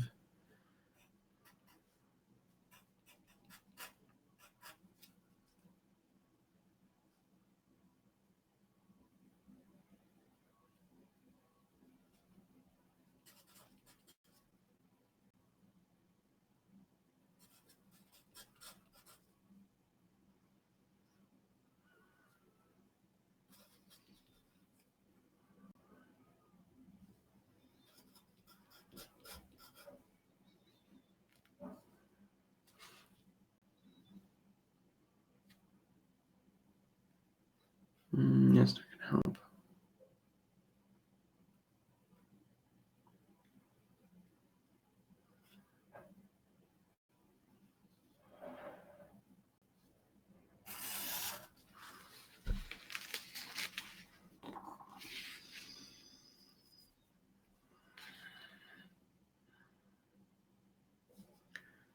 What is our, it's 1/2 omega. Where's our central potential? Do I have it?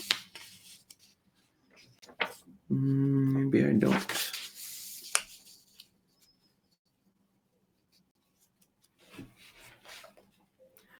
Should be 1/2 omega h bar. Right, it's n times n, right? So we have 1 omega electron volts is equal to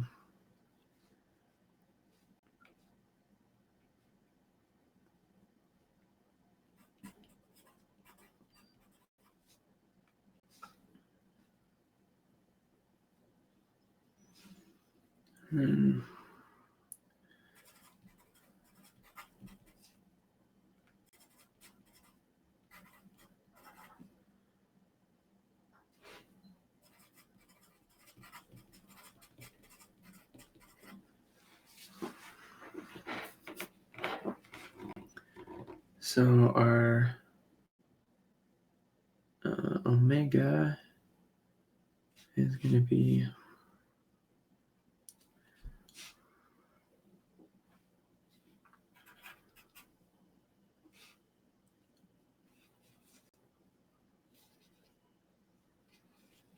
two MEV over h bar, and this is going to be equal to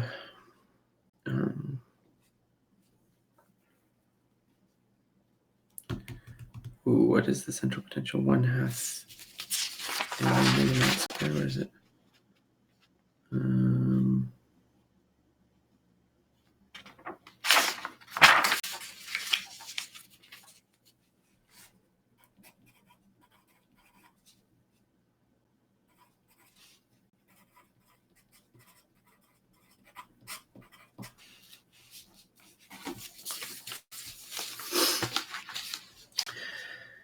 Such that EJ is equal to epsilon J.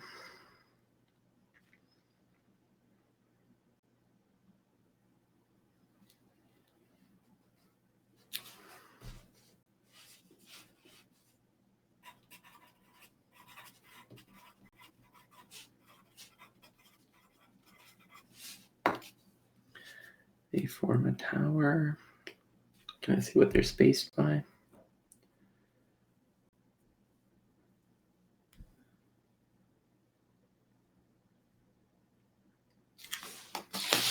Easy here.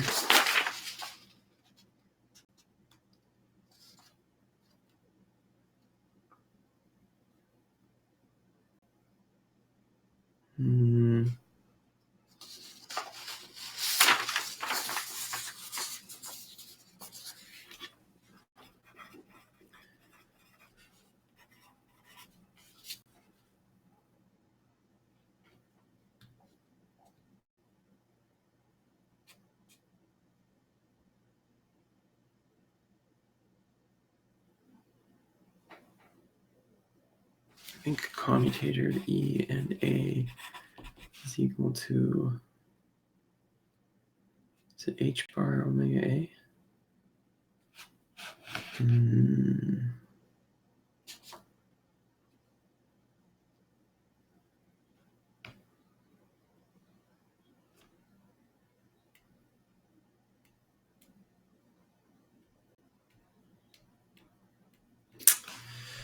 I want to say by E, but I'm not sure. It might be E half.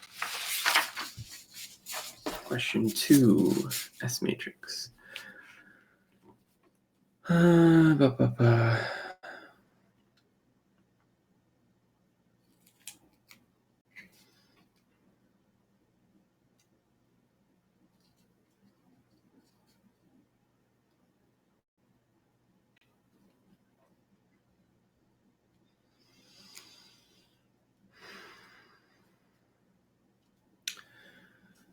So what can we say about this? This S matrix is RT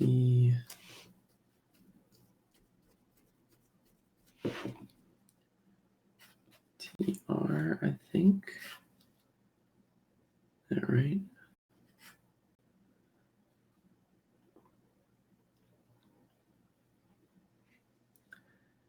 I would say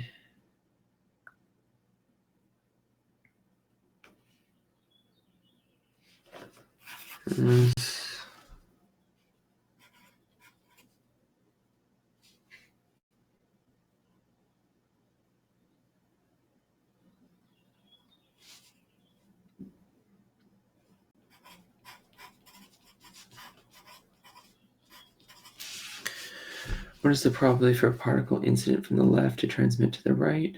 What about TRL from right to left?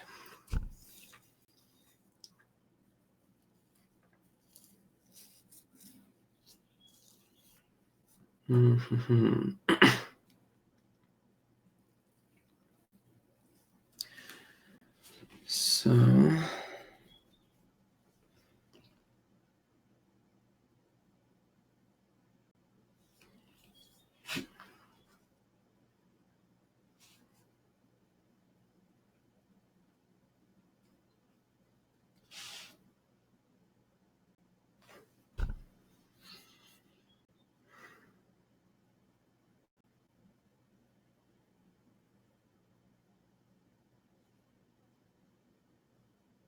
actually, maybe this is not true.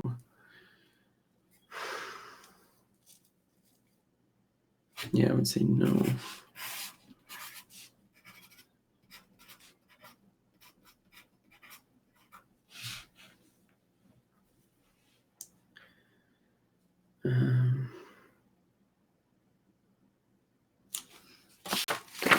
On the S majors here. No.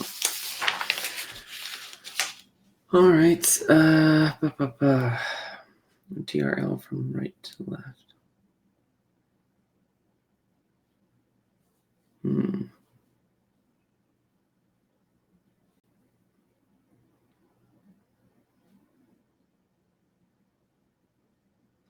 Yeah, maybe I'm wrong about this. Maybe this is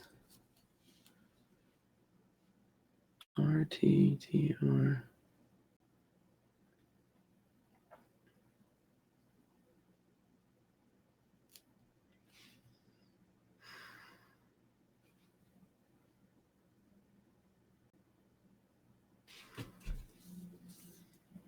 Transmit from the left to the right.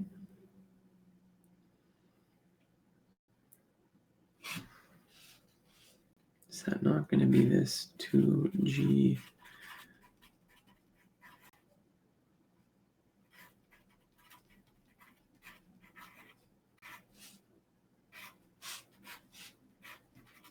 it not going to be that?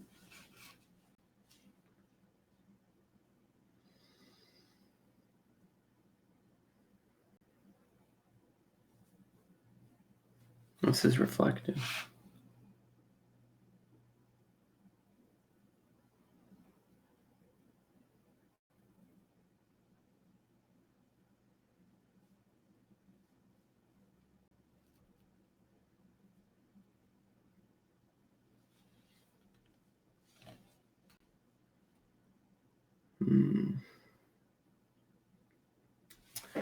I must be making some mistake here. German S matrix. Have I flipped something around? Oh, we've got this over here. So it's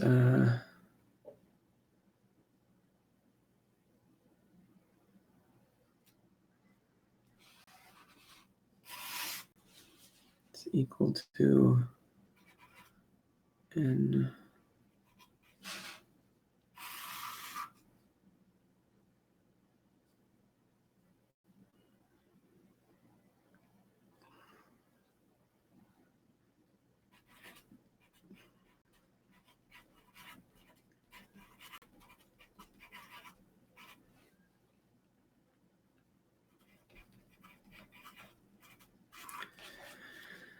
All right. I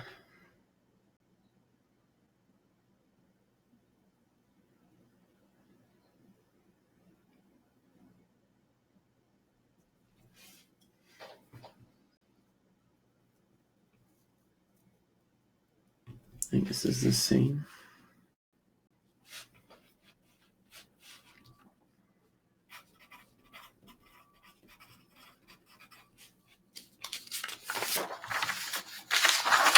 Resonances in the system.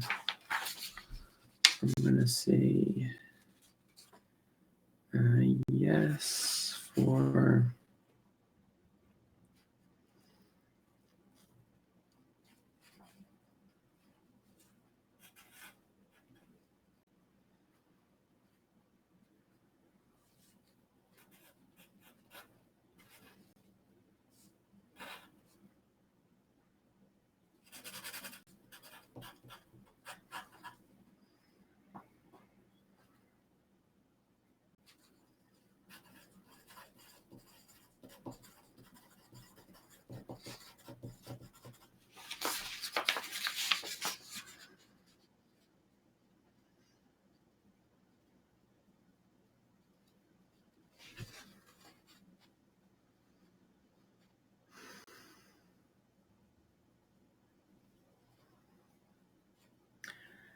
low energy.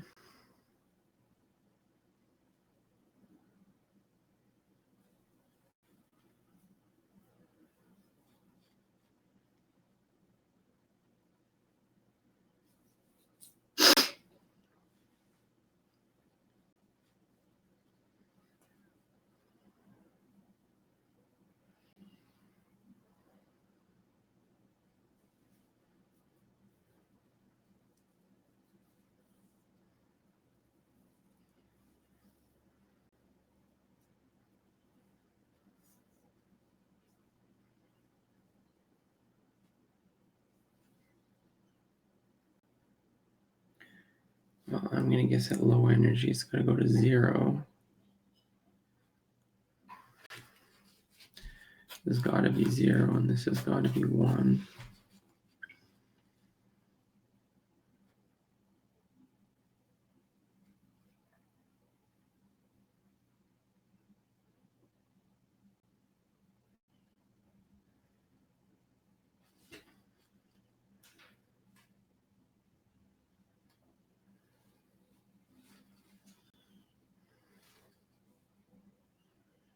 Right?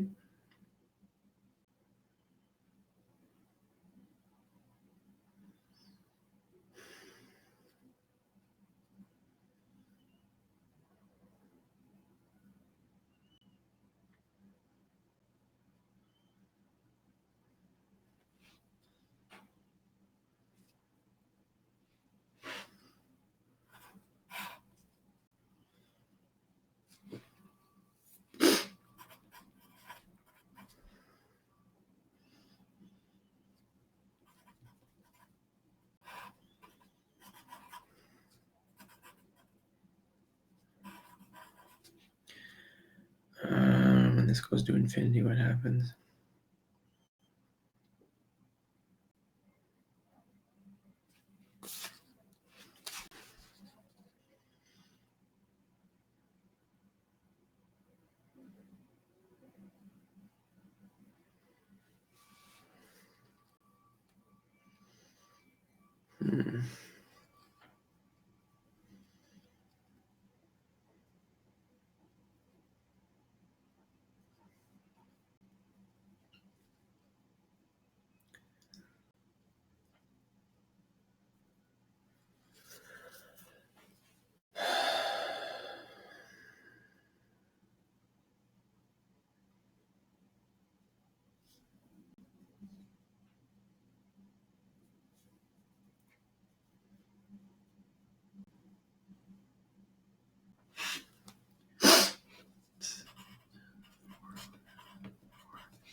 Let's go to 1. Let's go 1. In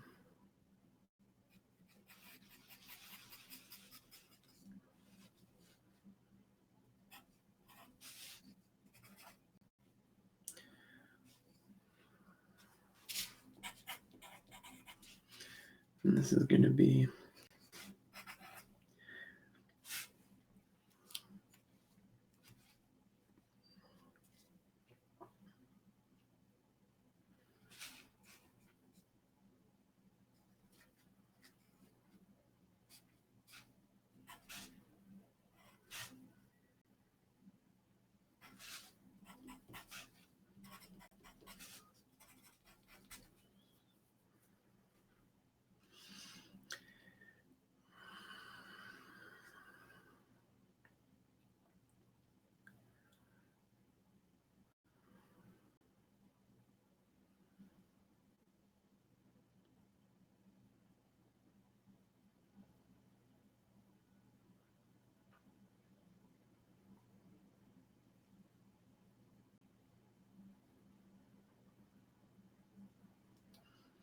so these all become 0.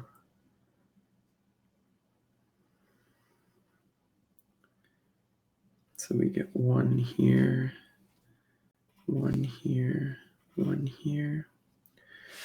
And then where does this go to? This goes to 4g to the 4. So let's go.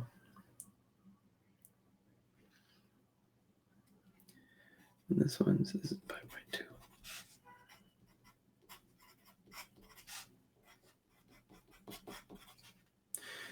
So at pi by 2, what do we get? This guy is 1. So we get pi by, so we get n squared.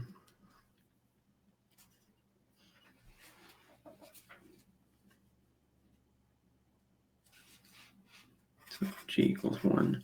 It's going to be pi to the 4th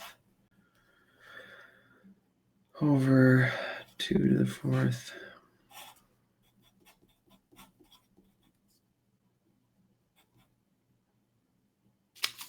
One times 4.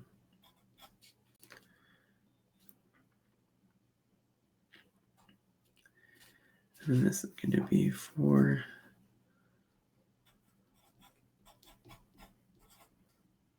g to the 4th.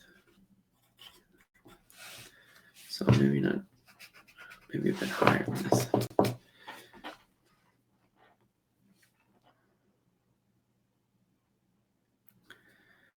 So if this is 1, this is going to be a little bit less.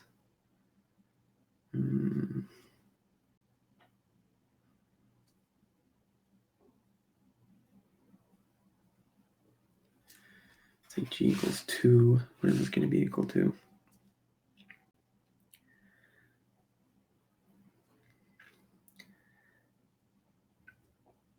I don't know what it's going to be exactly, but it's going to be lowest here.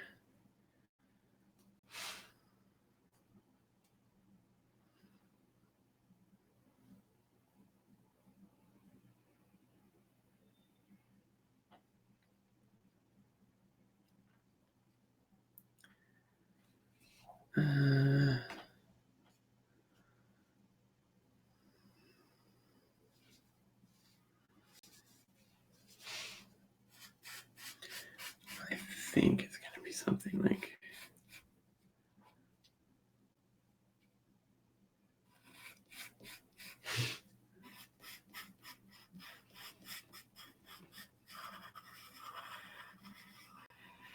what happens in here.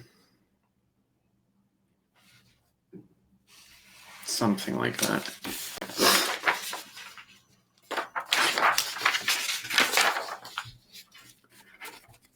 Less than 0.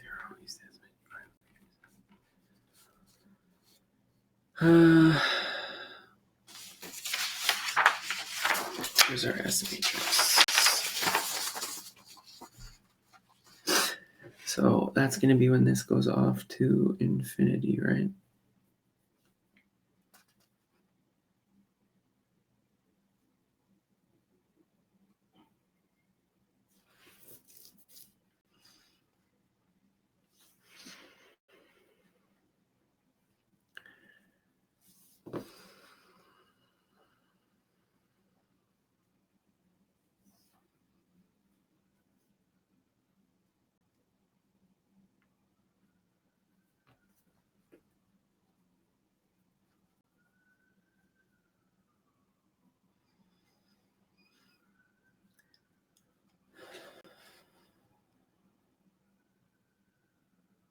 How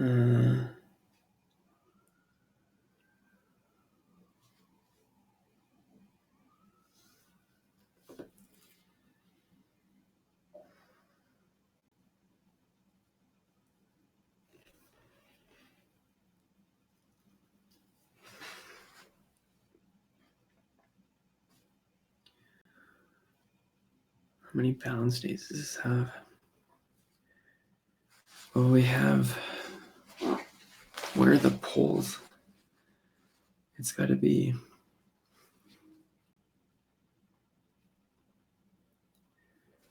da, da, da.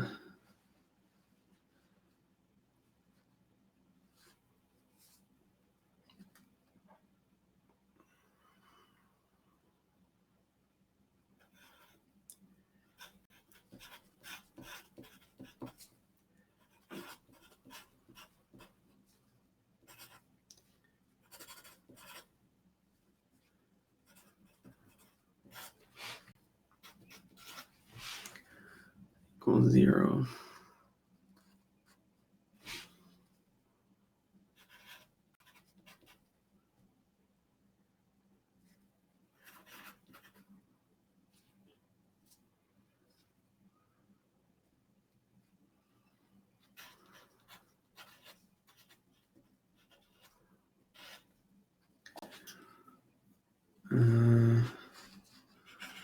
N squared divided by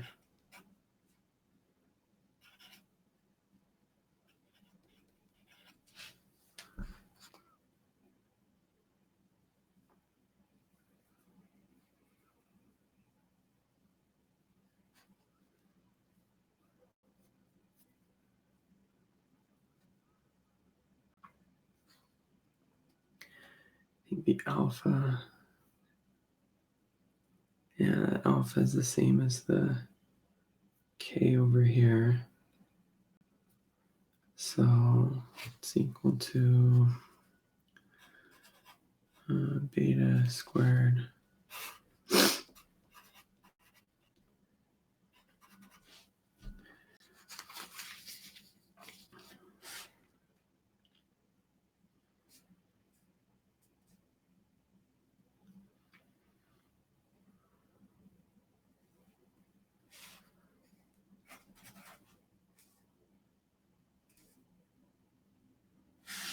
Where does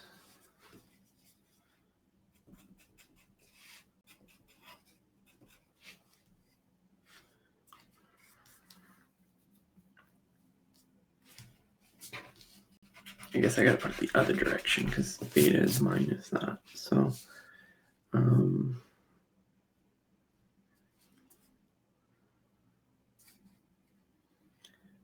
1 minus for g squared. Oh, here we go. So what? I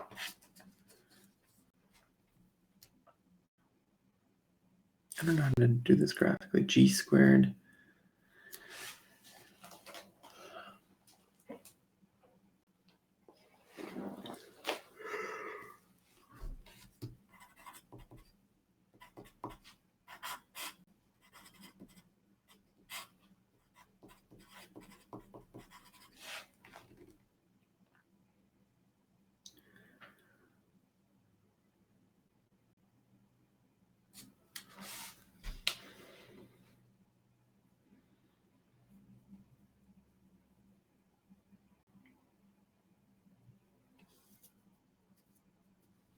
Minus 2IB is going to be 1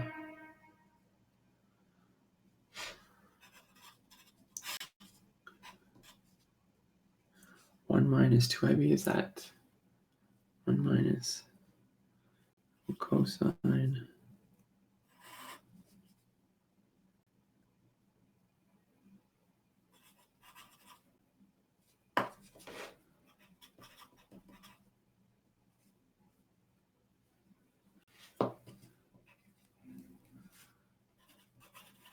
Like this.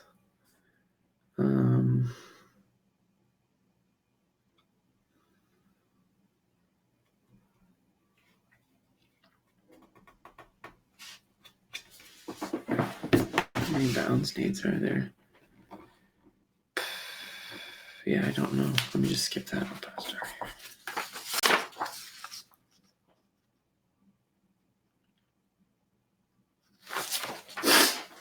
I'm not sure. I don't know that one. Quantum epicycles.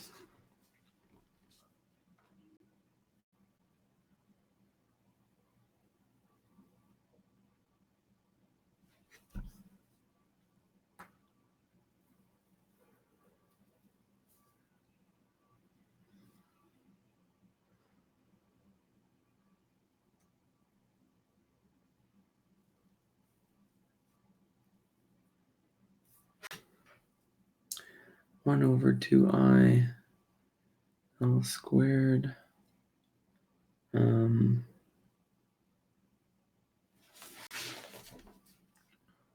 Eigenfunctions.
What is the degeneracy of the nth level is going to be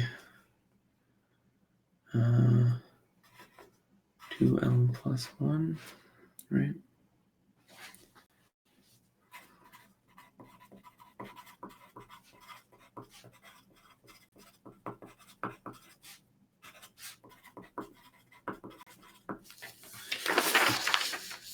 Angular momentum for a sphere planet also carries its own internal angular momentum spin so that for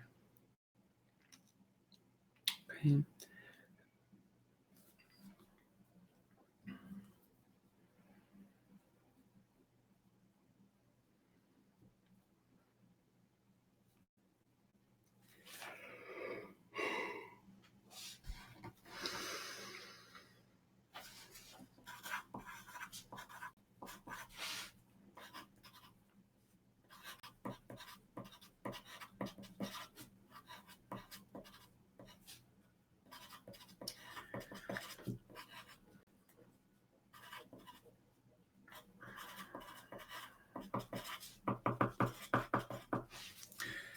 Of G2 and L2.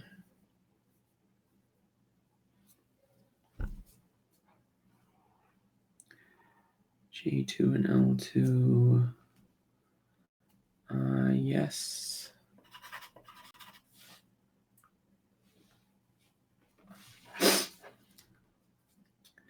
G is L plus S.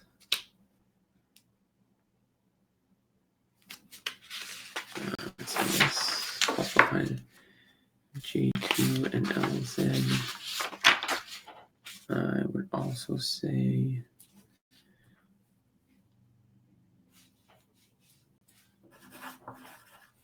yes. LZ.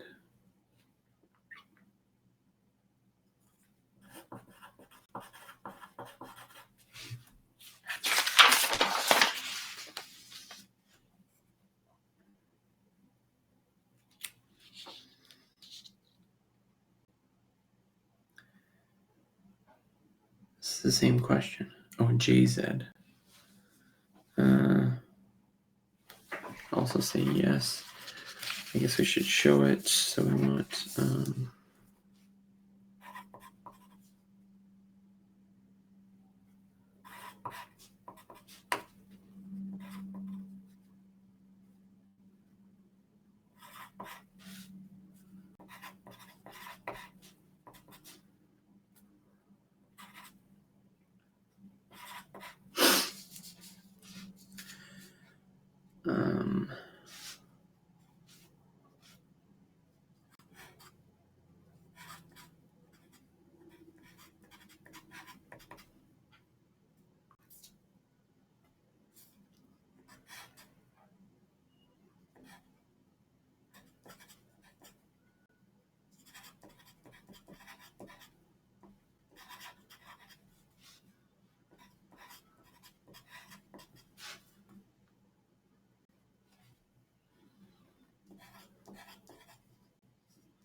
so these guys commute through because L and S commute, right?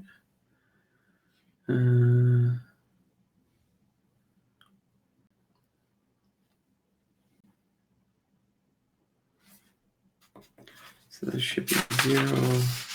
Let's do this one real quick. G squared L Z. So we have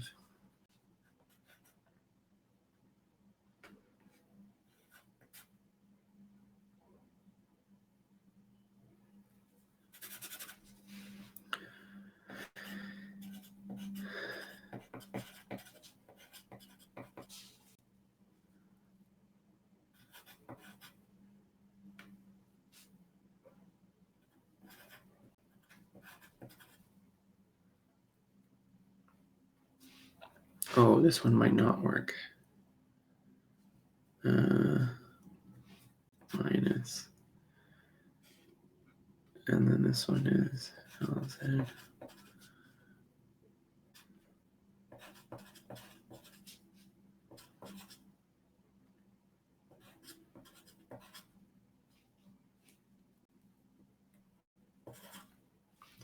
These guys cancel. This guy cancels.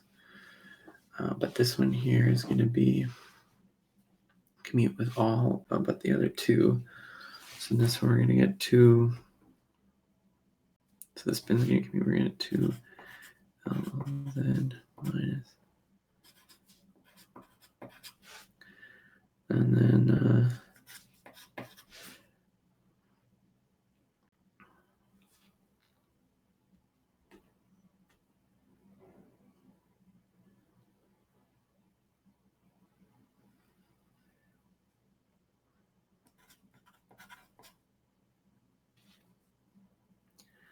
this is going to be IH bar. I think it's minus IH bar.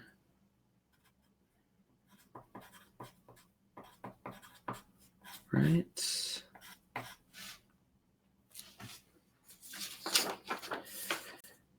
I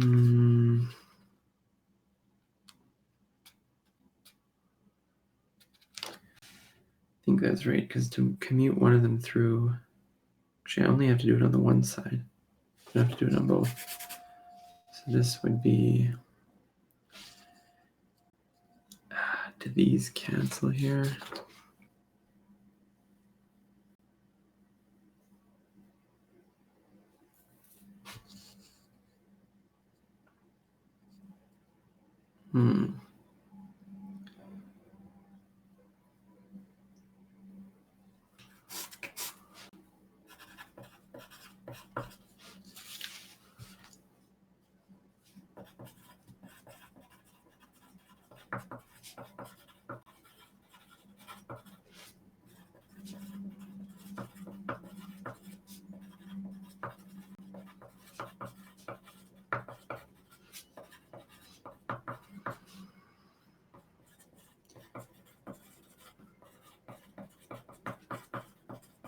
and then G squared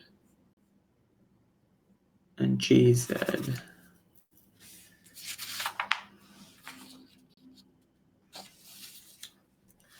So this is G squared GZ.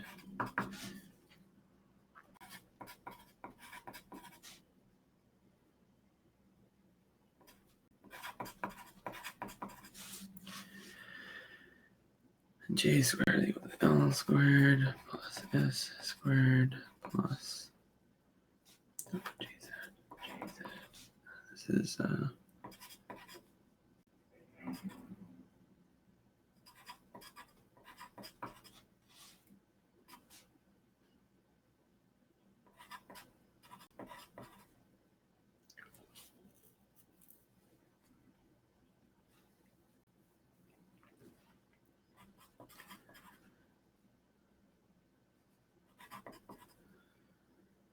these guys are going to cancel. This guy here does a commute through. GZ commute through with L squared.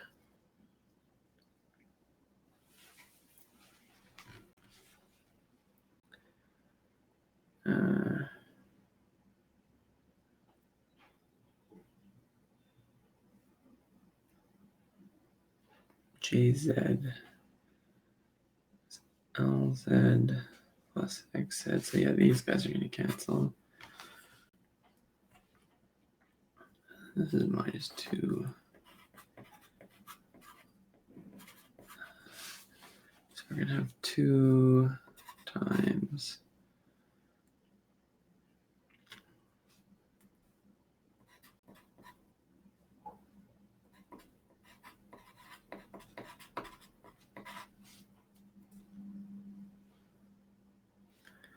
GZ, which is going to be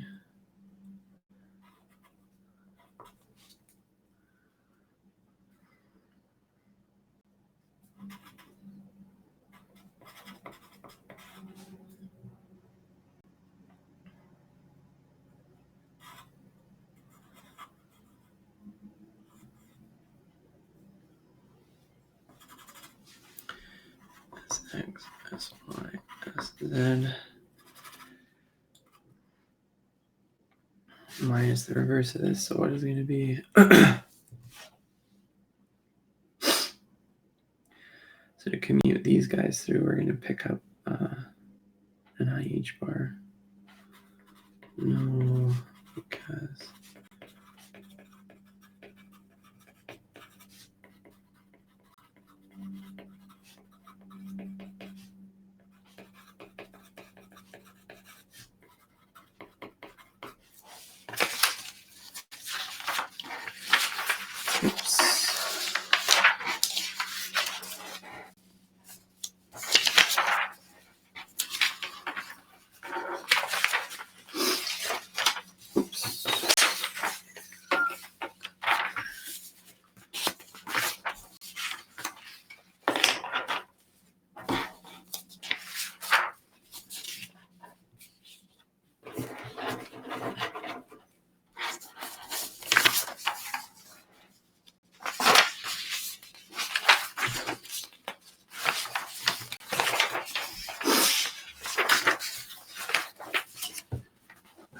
here.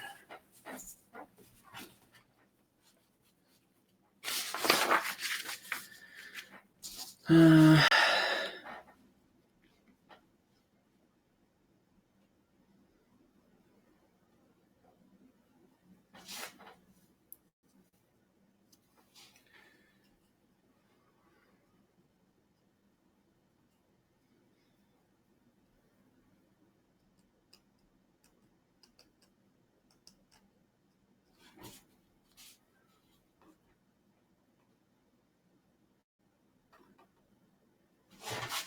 think this is right.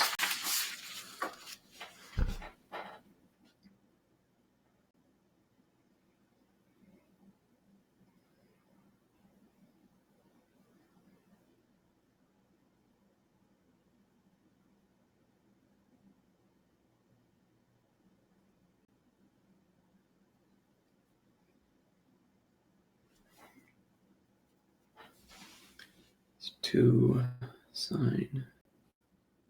That would be cosine. So is it not this?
What's the spacing?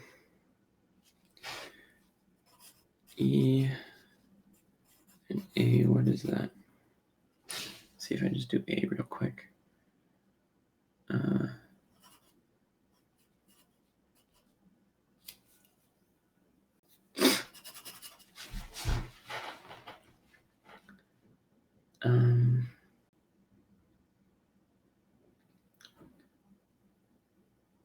I want to say this is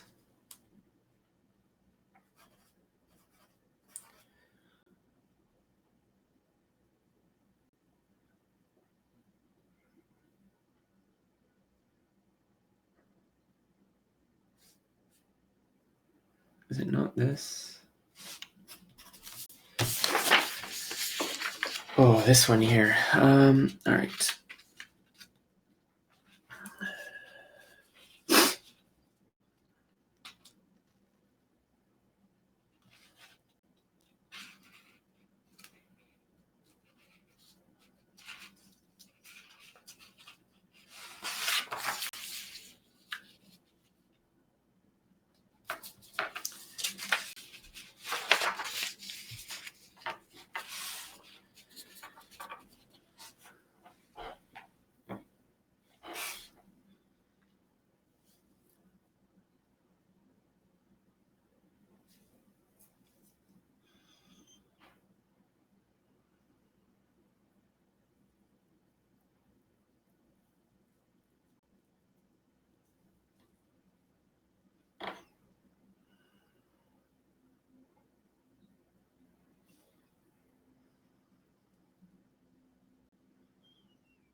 Oh, how can I graph this?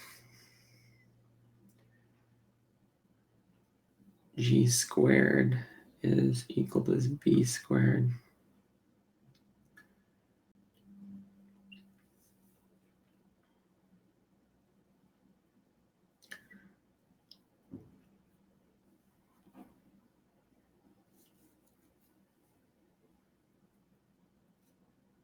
I feel like it's going like, ugh.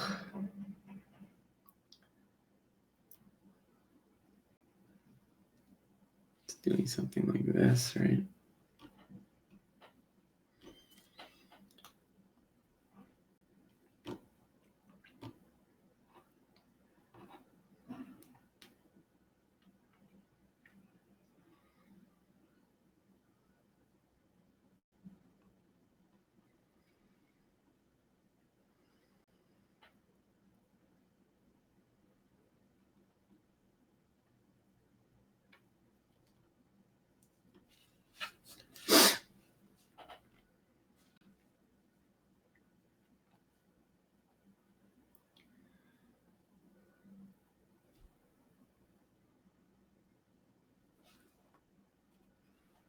Zero, and then B, let's say it equals 1, 2, B equals 1, we have 1 over 1 minus cosine of 2. Let's go pi here. Pi, 2 pi. 2 pi by 2 pi. 1 minus cosine of 2 pi.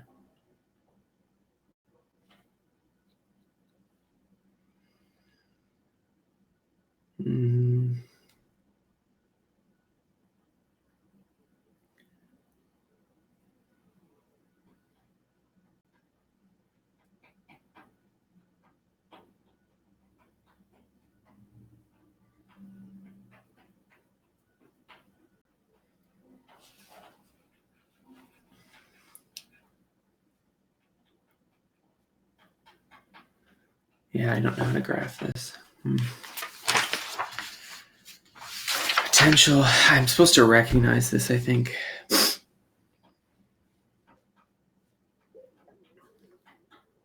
One minus e to the 2ib.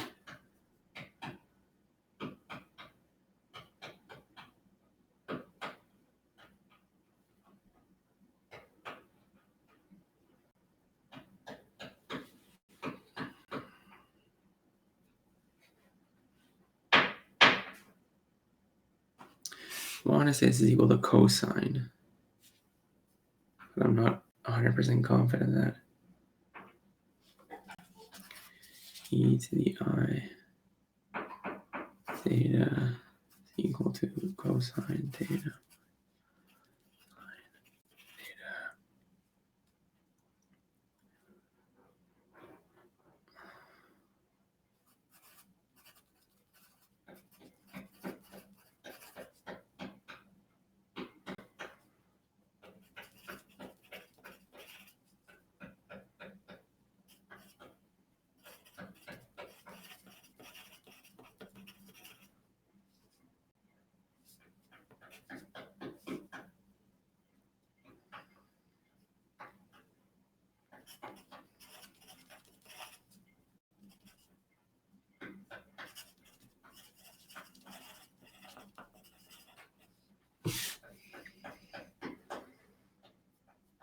Yeah, I don't recognize this. What potential would it be? Yeah, I don't know. This one's probably okay.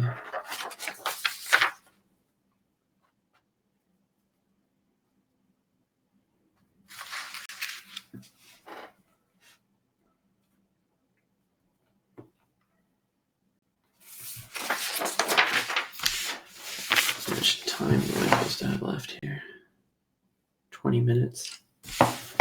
Well, I think I've gone as far as I want to go with this exam. Let's just look it over. There's no solutions to get, so it's mostly for practice anyways. So if I'm looking at my things here, which ones, again, I'll use the same grading scheme. No solutions.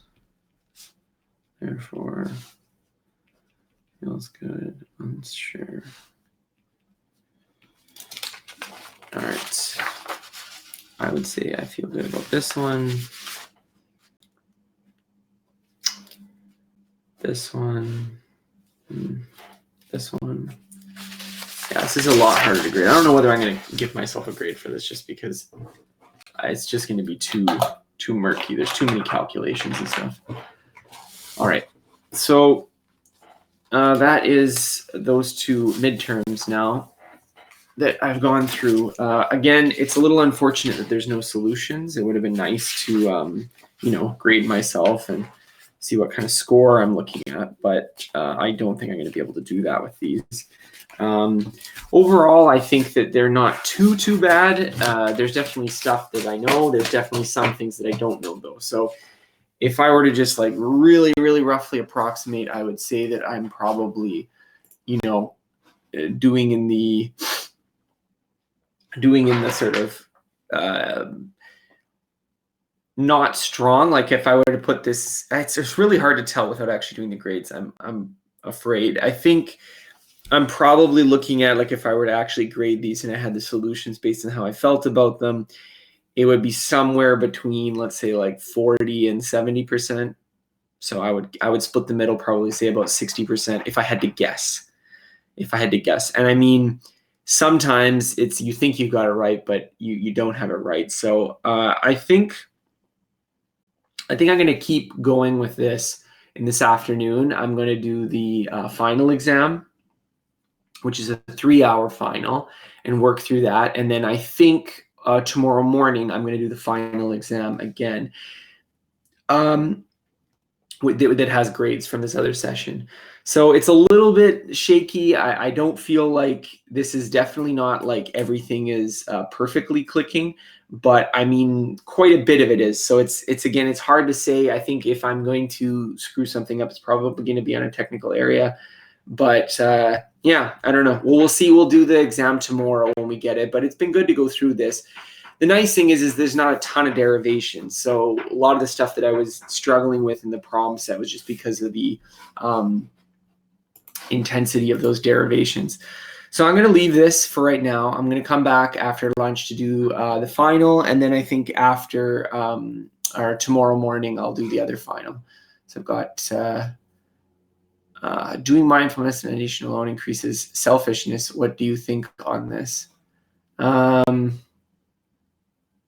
don't know. I don't have any real thought on that either way. Yeah, so, all right, I'm going to take this as a little break right now, and I'm going to try to do the final exam this afternoon, and then we'll just sort of see how it goes, and I'll be doing the one final exam from a different session that has grades tomorrow. We'll just see how it goes.